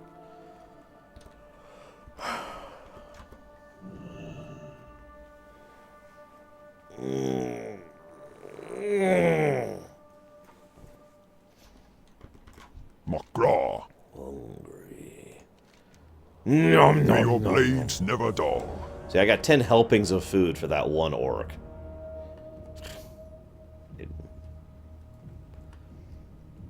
For the Horde. Loktar. Yes, yes. Burn them to the ground, as you would flush groundhogs from their holes. Strength. They're not groundhogs, they're dwarves. Asshole. Haul. Show me the insignias you've collected. Yes. So, there's more to you than meets the eye. Maybe your Horde can stand with the best of my warriors. Go forth to victory, Macaw. You can hold your own on the ground. I'll give you that. But we, Dragonmaw, dominate the skies as well as land. Until you prove to me you can handle a Drake as well as a Dragonmaw. Your Horde is nothing to me, because classism and elitism are alive and well amongst the Dragonmaw. Let's see if you can wrangle one back to the Gulch. First, you'll need bait. Go kill the griffins. Make sure it's untamed. Drakes hate the stink of dwarf on their food. Be safe. Did you get it working, Bregman? What do you need? You've got some fight in you, Paladin. You might do well in the Crucible. What? You haven't heard of the Crucible? Yeah. Strength. We'll do that on whoever we finish the zone with. And... Hey, it's Garona! Holy crap! I thought we'd never see you again. Glory to the Horde. Ah, the ground bleeds, Paladin. They tear it open as one would gouge flesh. The cultists relish their secrecy, but the very elementals they use for their misdeeds can betray them. Seek out the obsidian stone slaves. Shatter their bodies. Bring me a perfect heart of black diamond. I mean, we need it. Go For with money. honor. Keep your voice down. So... I need to look something up really quick here.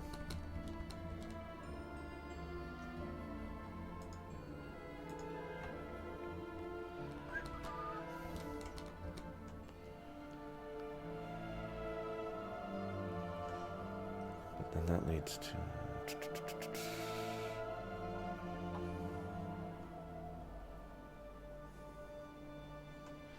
That's what I thought. It's right there.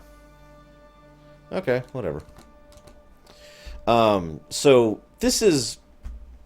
There's no lying about that. This is another example of this being a little bit more Horde-centric than Alliance-centric. We get Garona here. If you don't really understand, this is like... Well, this is like... This is the first actual appearance of Garona in the game, not counting beta material, which was abandoned, ever. This is the first time Garona has ever been in the video games. She was mentioned in the manuals. She was mentioned in the books. She had a rather large role in one of the books. She was mentioned in the comics. She was supposed to be in Warcraft 3. Didn't end up in it. She was supposed to be in WoW Vanilla.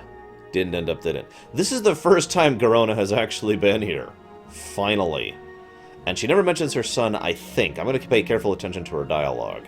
But I don't think she mentions Madan at any point in time. Keep in mind, this would be after that. So Madan and his adventures against Cho'Gall and Cthulhu would have already happened by this point in time. Cho'Gall keeps track of his minions through powerful magical orbs, the Eyes of Twilight. In Mount Hyjal, the Guardians of Hyjal managed to find and manipulate one to their own ends. We must do the same. I want one of those orbs, and I want to use it to peer into the very heart of Cho'Gall's lair. Search the Black Breach across the river to the northeast, and find an Eye of Twilight. Do whatever you need to bring it back to me. I hope so too, Zakuras, but we'll see. I'm clinging to a desperate hope at this point, because he was mentioned in Hearthstone, but that's not definitive. It's not definitive.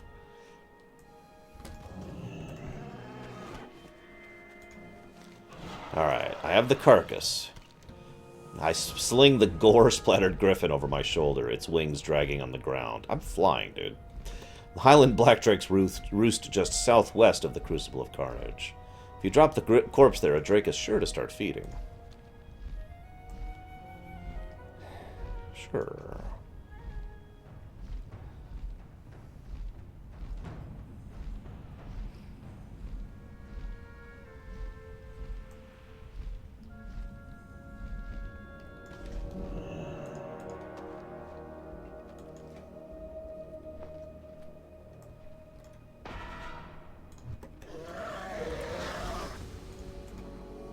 Yay! He didn't die!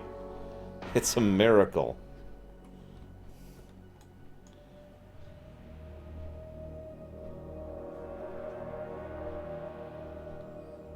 Like I said, Zoan, we're clinging to a little bit of hope at the end there. Yes, we're feeding a griffin to a drake to tame it. Okay, that's not too bad. I mean, I prefer the whole, you know, forging a bond of allegiance with my drakes. I mean, there's a reason the Netherwing drakes let us ride them after all. It's because we spent months working to help their people and dismantle the Dragonmaw Empire, and we saved literally their very existence by saving their only broodmother. I mean, we have earned the friendship of the Netherdrakes. So I'm hopeful that with that friendship that we have earned amongst the Netherdrakes, we'll be able to similarly earn a friendship amongst these drakes. Maybe some kind of cooperative thing. Maybe some kind of peaceful... Wait, what are you guys doing? What are you...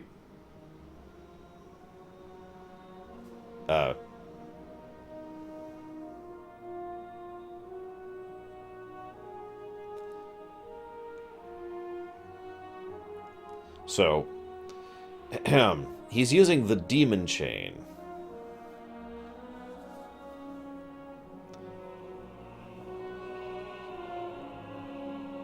I really should have been reading this from the beginning.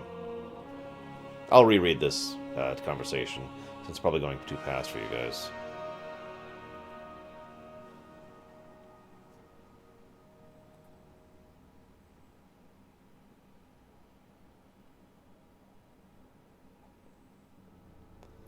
Hey, look. It looks like Zayla has a brain. She doesn't, but it looks like she does.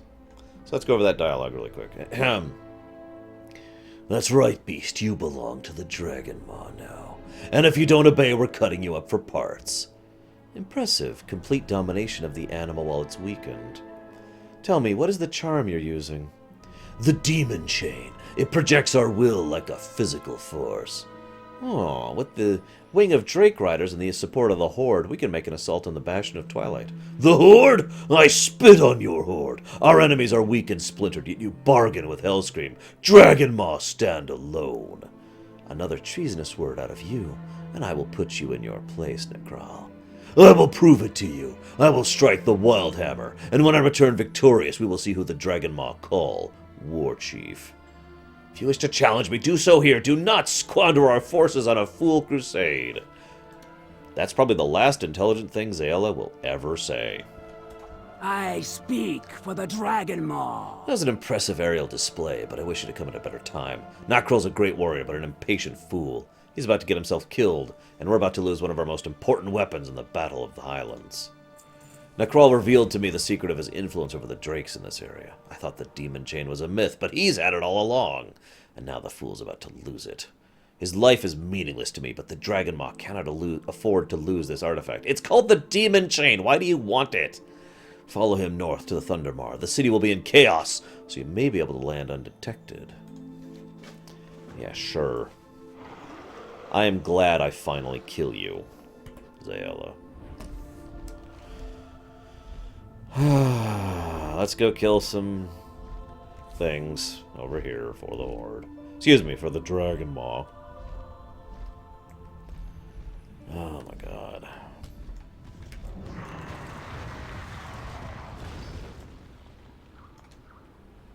Hey, there's a demonic essence thing.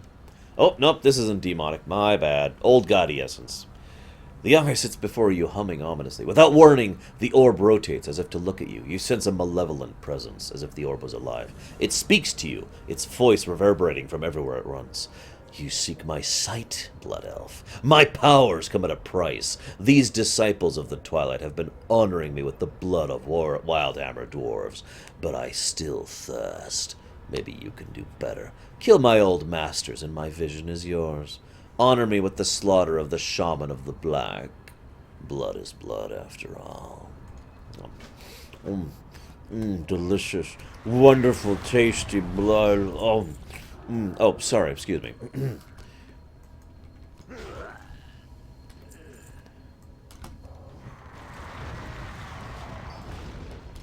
Gotta be honest, I usually have the worst drop rate chance on this particular quest.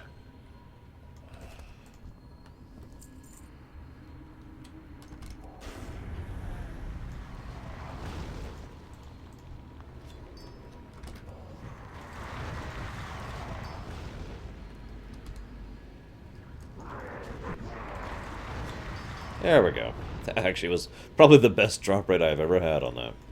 Some of these quests will be a little bit mirrored on the Alliance, but they're sufficiently different that I want to go ahead and do both sides.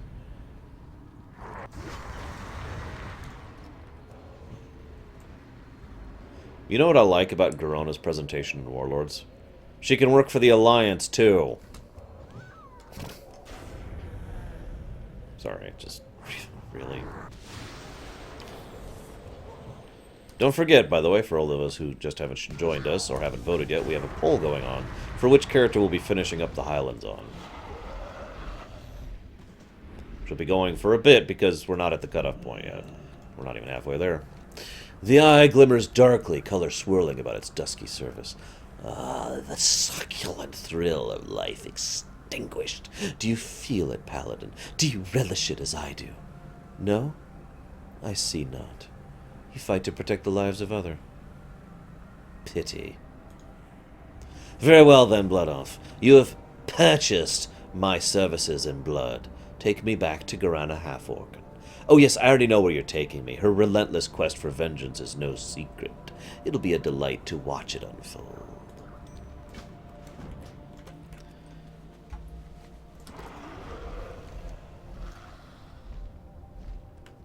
That quest can wait for a minute. Yeah, maybe I should do it right now, since I'm up here anyways. Alright, Thunderbar. I have to admit, I also like the idea of this area, the whole Hobbit hole thing for the Wildhammers, and just, I don't know what else to say. It just looks cool. What do you want from me? It looks cool. What more reason do I need? Ah, there he is. Hey, idiot. Hey, you're dead. Wait, you're not dead. No, whatever. I'm taking this. Thank you. Yes, I know the Alliance is defending the Wildhammer, you moron. I understand what the word proxy means. You idiot.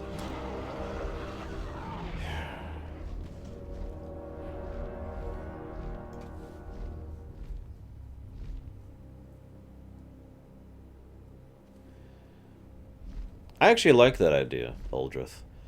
And one of the things I like about that idea is, I'm so sorry, Juju's. As I've said many times when it comes to Mass Effect, Paragon does not equal good, and Renegade does not equal evil. It's just different mindsets. You are a good guy, not counting Mass Effect 3, no matter what you do in Mass Effect 1 and 2. Greetings. The heart. A stone heart of purest black. Do you have it? Oh, yes, this is exactly what I need. Oh, sorry. What have we here? Breaches. Breaches number 3. 2 heads. One wholly given it to its master. That would be Cho'Gall, by the way. I see the future. A hammer united. A mountain shattered. Oh! A beast, Valvaxis. I saw a beast. A great maw. An even greater hungering. They can't possibly know what they've unleashed. It's here. Its terrible, shapeless body is erupting straight into the Highlands. I saw you in my vision. You struggle with the earthen ring to contain it. Well, we actually won't be doing that until we're done. We're very, very close to switching over to the Alliance finally. But first, let's talk to Garona. The Twilight Council will suffer for their crimes. Do you have any luck with the Black Breach? You found one. I've been searching everywhere. Give it for me! Some of these eyes are won over with riddles or verses. Others require magic. What did this one demand? Yeah, it's no matter. What matters is it's ours. This terrible thing makes my hair stand on end. Cho'Gall uses these to control his minions. It's time we use it against him. Let's see. It's all cloudy. All I see is you. She looks at him. Look into the eye. Tell me what you see. Peer into Cho'Gall's lair. What is he doing? Is he heavily guarded? Tell me! Sure. I'll tell you.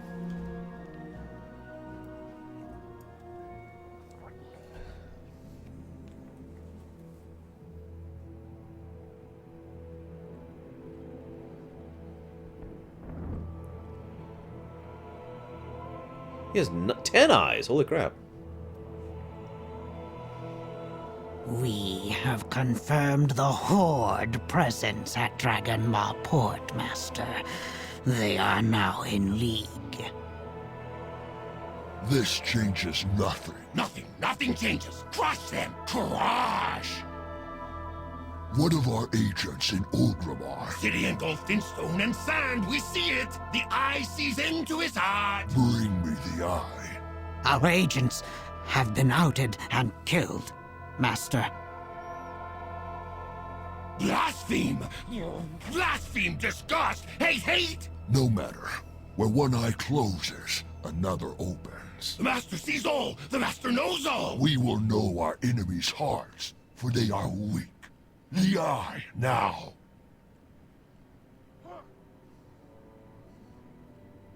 The shadow of the Master covers this world. Darkness! All darkness! Our enemies fight one another across the Highland.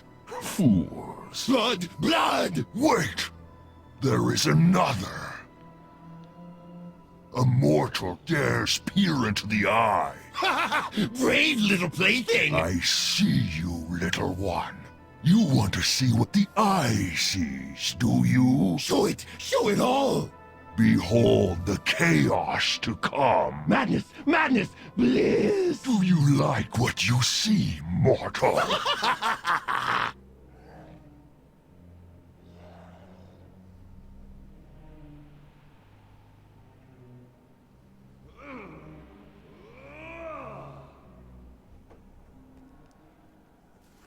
The Master sees you! He sees! He wants!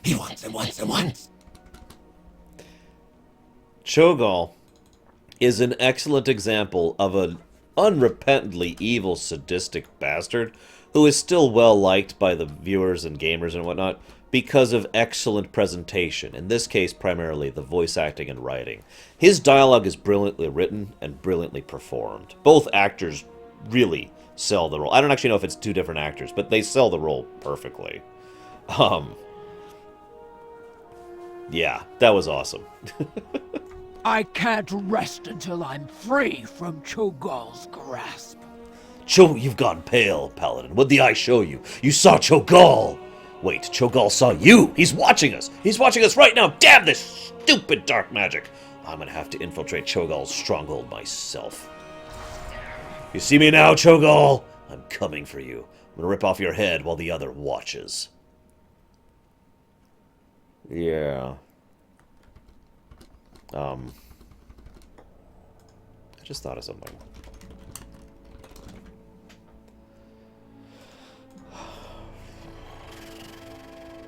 Give me a second. Yeah, that's what I thought. Oh, okay.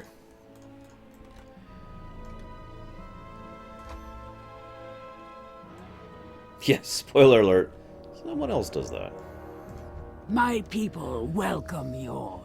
The loop of seemingly ordinary ornamental chain that fills your mind with dread as it touches your flesh. Do you have it, yes? The fate of the Dragonmaw depends on the demon chain. If the fate of your organization depends on something called demon chain, maybe you should think about your life choices. She takes the gore-splattered length of chain and wraps it around her hand and wrist. If the stories are true, it was this length of chain that Deathwing had once fastened the demon soul, forged in his bid to control the other flights. The demon soul has been long destroyed, but perhaps this hunk of elementium holds some residual power. You've done a great thing today.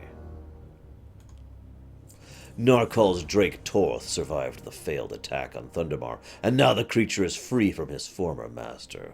Torth seeks vengeance against the Dragonmaw. Gosh, I can't imagine why. He will keep returning until we skewer him for good. His old nest is a small cave in the hills west of here we call the Gullet. Yeah, exactly, Darker. Cho'Gall has always been a fairly exceptionally powerful, skilled, intelligent, etc. ogre. He's always been top tier. I was glad he got a decent amount of the spotlight in Draenor, if I'm honest. It's a shame they're both dead.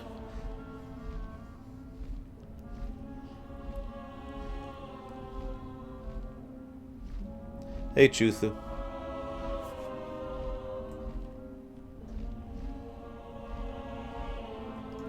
Probably not Genghis. They probably would have announced that by now if we were going to.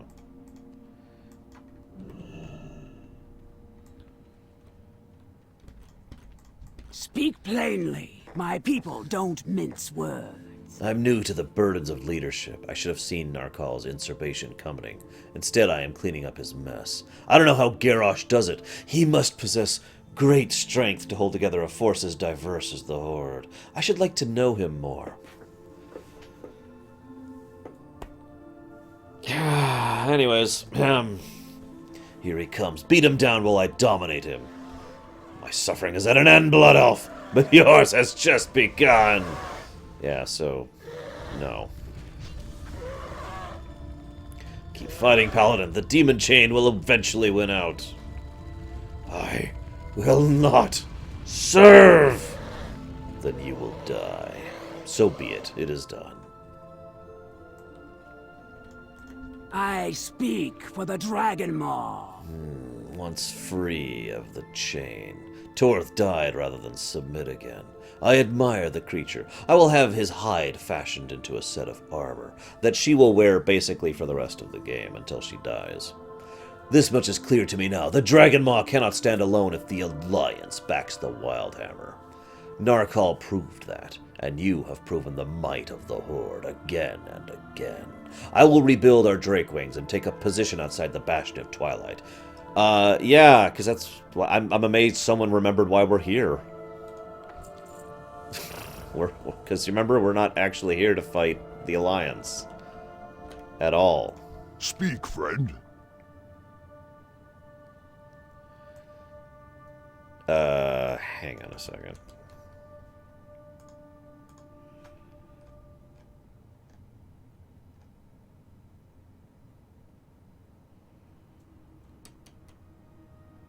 Okay, that's what I thought.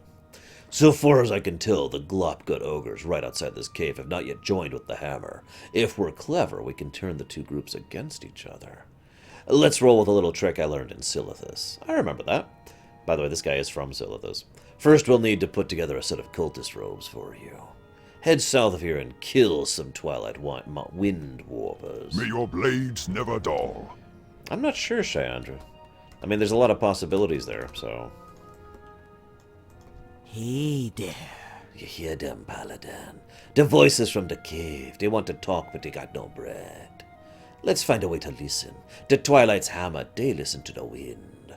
Go to the Twilight's breach and grab the Wind Speaker charms. We'll need the breath of the elements, too. Slay the storm vortexes. Take what you need. Be seeing How very troll of you.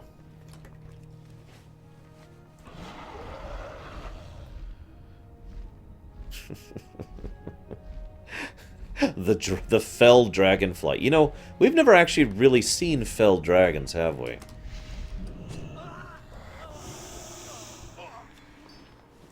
Like, I really don't think we have.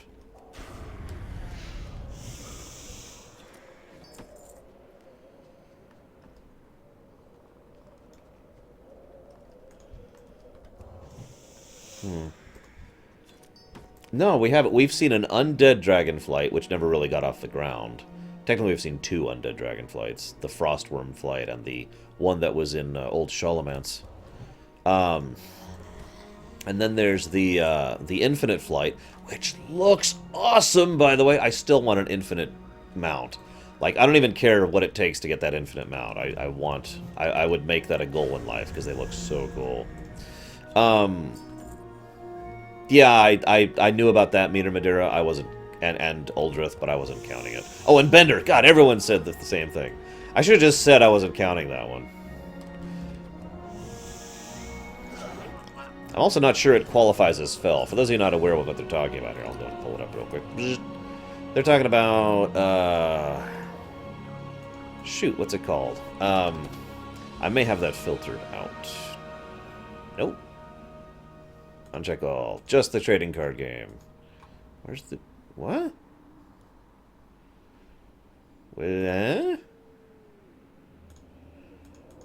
I know it exists. Promotion, maybe? No?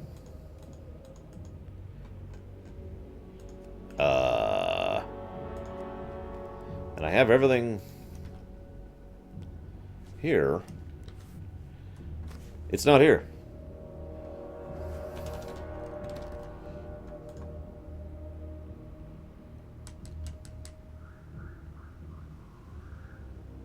Anyways, whatever. I give up. Point being.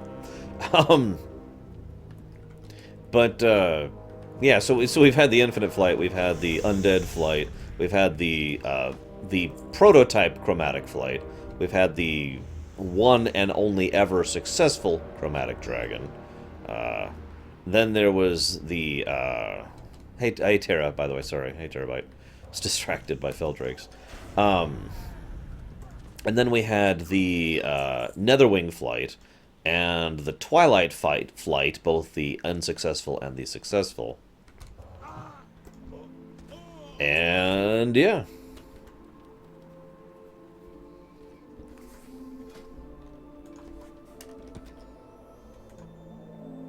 Oh my god, I want that. How do I make that happen? How do I get this Drake? Screw that Drake, I want this one. Is it one of the time-walking currency things? I've admittedly been really bad about keeping up on the time-walking currency.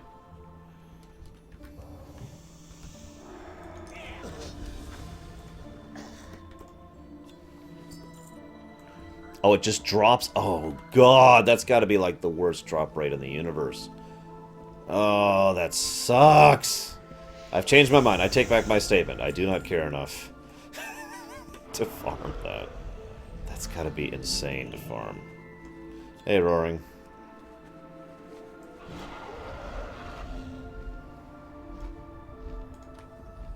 A spiral loop of Elementium that seems to chant when held at your ear. Interesting. Yeah, I want it too, but oh, that just sounds grindy as hell. Oh my god. It's a shame so many of my fellow WoW players are European.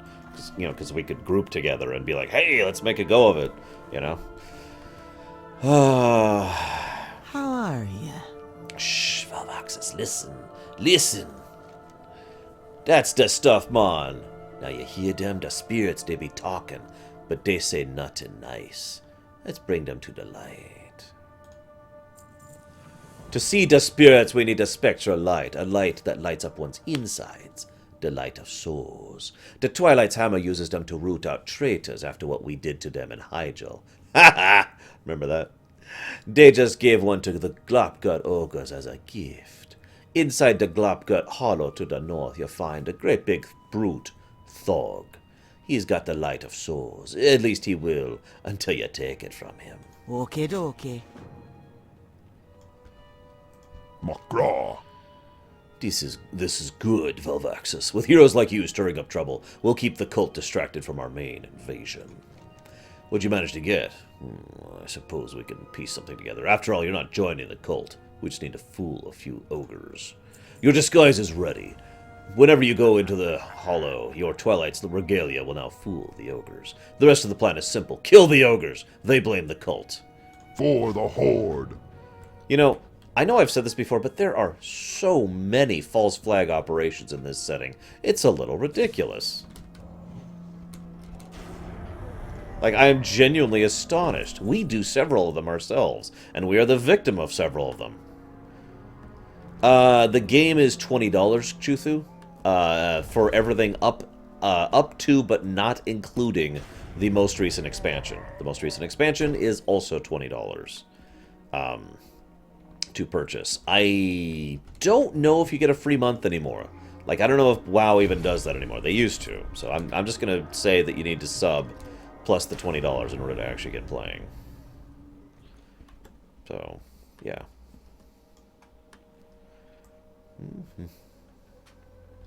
I love how ogre mounds are huge, by the way. You know, everyone's going to hate my stream when I get to Warlords and start speaking positively about it. I'll take that.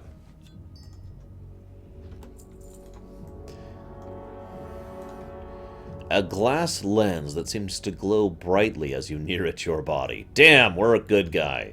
At least according to some things. Not sure yet, Jengis, to be completely honest. It also kind of depends on when Legion comes out, Jengis, since we don't know yet. That I will totally agree on. Actually, maybe I won't. You know what? No, I don't want to get into controversial opinion stuff right now. Let's just move on, shall we? This is another zone I hate to do without flying, by the way. You don't like green flame, Takoida? Green flame! Nobody? Okay. How you doing, man? The light of souls, do you have it, man? Ah, this be it then, man. We be ready to bring them spirits out of the shadows now. Me friend Uchek is in the cave already. We set up 3 shrines inside. All you gotta do is flush out the bad juju from each one. Go inside the cave and talk to Uchek. He put you in the trance. Whoop dip. Tread carefully. If you see a ghostly beast, don't be panicking. to shrine our souls unto beast for ashromant too. Then the light will send them away for good. The light will keep you safe. Here, you hear it here, Be guys. careful, man. What do you mean, Zoan? Here, give me a moment. Chuthu, give me just a moment. Actually, I don't know where you are. If you just Google BattleNet, that'll pretty much get you started, Chuthu. Battle.net. And there'll be like a thing that's like, get the desktop app for BattleNet, which you kind of need to do anyways. And then there'll be like all the games that are available there, and you can click on WoW and say start free trial, and then you can buy it through the BattleNet app. You will have to set up a BattleNet account. It's basically just like a Steam account. It's not that hard or difficult. And then you're good to go.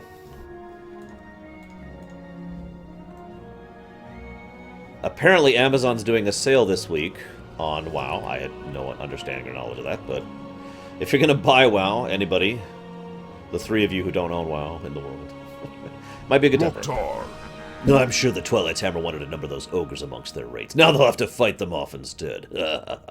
This is good, Valvaxis. With one well-placed paladin, we managed to do the work of a small army. I'll let Warlord Krog know of your work here. Strength. Yeah, I don't give a damn about Warlord Krog. Really. I don't.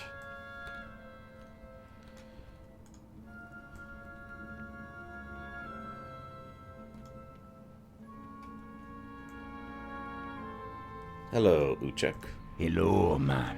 This be it, mon. You got the light, you hold it tight no matter what happens. Say the word and I put you in the spirit realm. The spirits, they come after you, try to drag you into the darkness. Shine the light on the nasties. Spirits be with ya, man.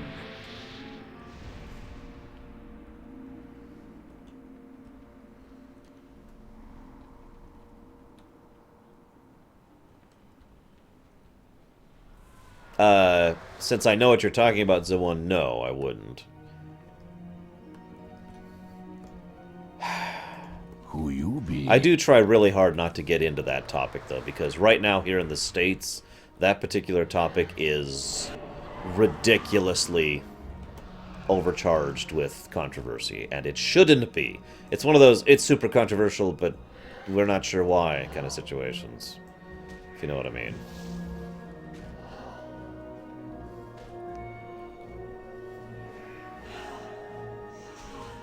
Over here.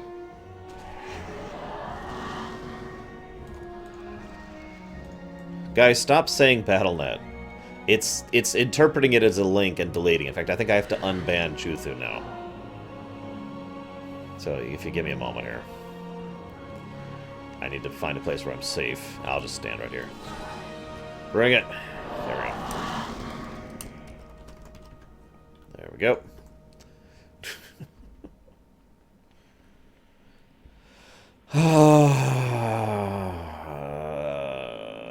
Does anyone here want to hear my honest opinion about the tracer thing? I fully understand if you say no. I really do.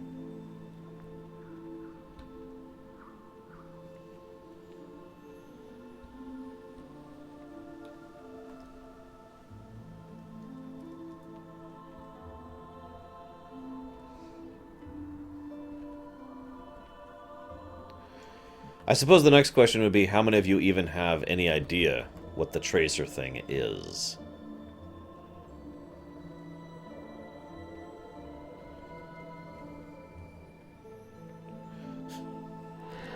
There is a character in Overwatch called Tracer. She's a pretty awesome character. She's the closest thing to a main character, lore-wise, that Overwatch has so far.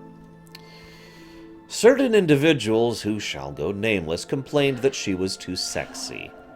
They decided to remove a certain pose that she did because of this complaint that it was being deemed too sexy. Now,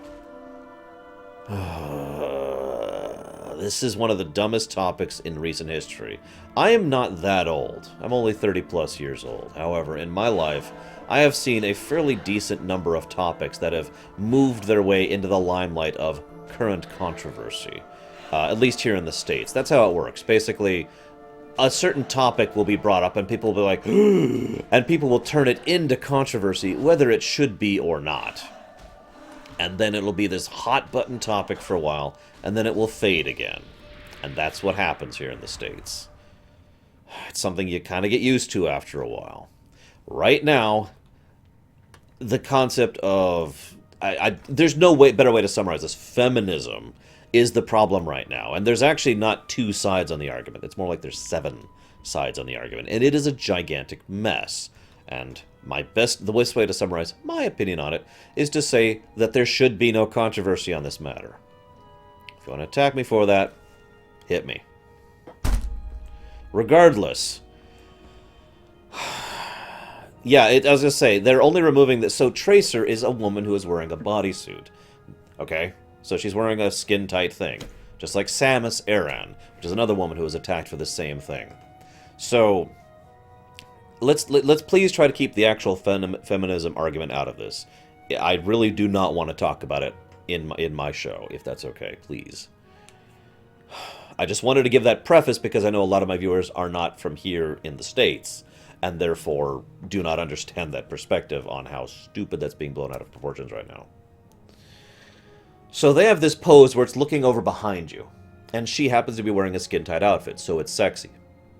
That's the complaint. Everyone else still gets the looking back behind themselves pose. It's just it was removed from her because it was considered too sexualized in that one case. Now, I am a middle-aged-ish, male, white person who lives in the United States. My opinion means absolutely nothing to anyone. I'm going to share something with you. I actually still have this link up because I thought someone might ask about it. And I quote, "My name is Ginny Hedgard. I am 30 years old and a mother of an 8-year-old. I've been playing Blizzard Entertainment games since The Lost Vikings on the SNES, and I've been a gamer since 1993, and a WoW player since 2005. I am not attractive. I am not skinny. I have jelly rolls I have to deal with. I have been teased about my appearance since elementary school. As I got older, I tried very hard not to let it get to me. Today, however, I'm upset. I am disappointed. Today, I feel like my voice no longer matters to Blizzard. Today, I feel like I was told I have to give up confident and sexy poses to cater to a small minority, a very annoying voice in the gaming industry. I'm quite frankly sick of it. I love being a sexy Night Elf character. I love being Tracer. I love being Nova. I love these strong women that can be confident in their abilities and their appearance, because in the real world, I am none of those things. These games were an escape for me, and I channel myself into these characters because I would give anything to be just like them. Blizzard, why am I not allowed to be strong and sexy?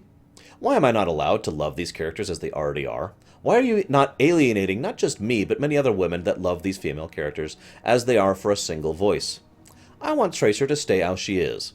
I want her to be strong. I want her to be confident. I want her to be sexy. Please, please, stop trying to make this game too PC. Stop trying to make women like me out to be sensitive babies that can't handle beautiful women. Stop trying to cater to families when this game isn't meant to be played by younger children. Stop snuffing out my voice." And she gives a link to her Twitter where she shows her picture to prove that she is in fact a female, because the first reaction everyone had was, oh, you're just pretending. You're a guy pretending just because you want to look at sexy pixels.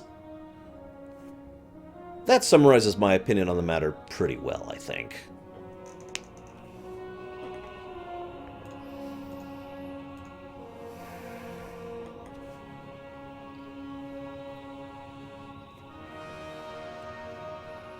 Ahem.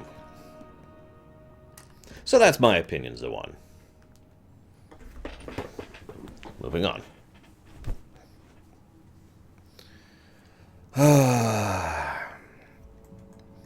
Talk to me. Yeah, whatever. We did this. Bye-bye now.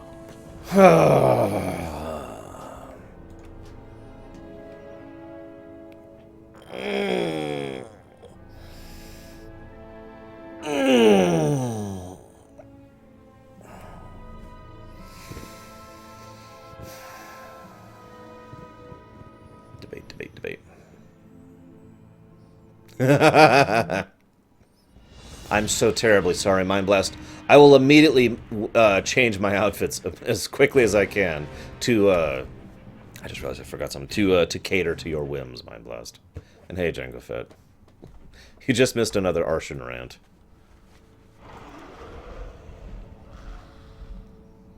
Hang on a second. Was I going with that one? I think I'm going with this one.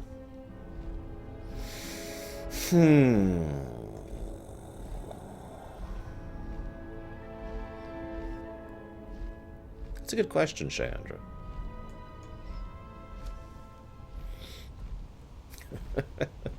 It is something of a rarity. At least for me.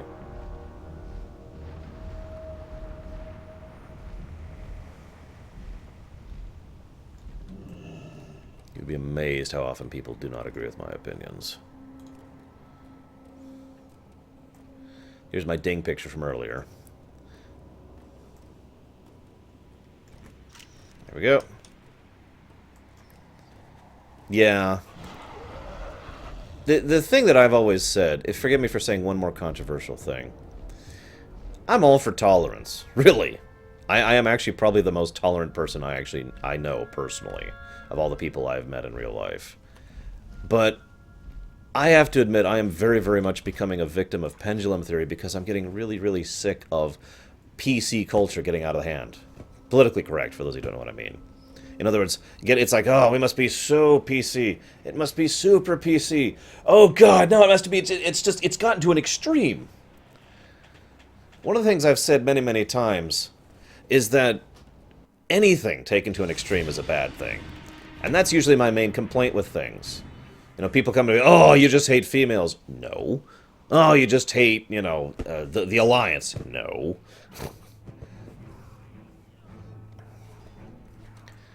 Moving on. I'm debating if I should eat. Do you guys think I should pause for lunch now or after I finish the Highlands? Because I haven't actually eaten today. Yeah, bingo, Gnarlix. Extremism. You know, I'll tell you another thing extremism leads to. Logan's Run. That may be a terrible movie, but the message at the heart of that and the idea is one of the most terrifying dystopian futures I have ever seen in my life. Hey look, it's the Horde gunship, which was just bombing us. I shouldn't say gunship. Yeah, okay, I'll go ahead and pause for lunch now, and then I will be back to finish up the Highlands. Remember, the poll is staying up. Yeah, we'll be back in a bit. Whee!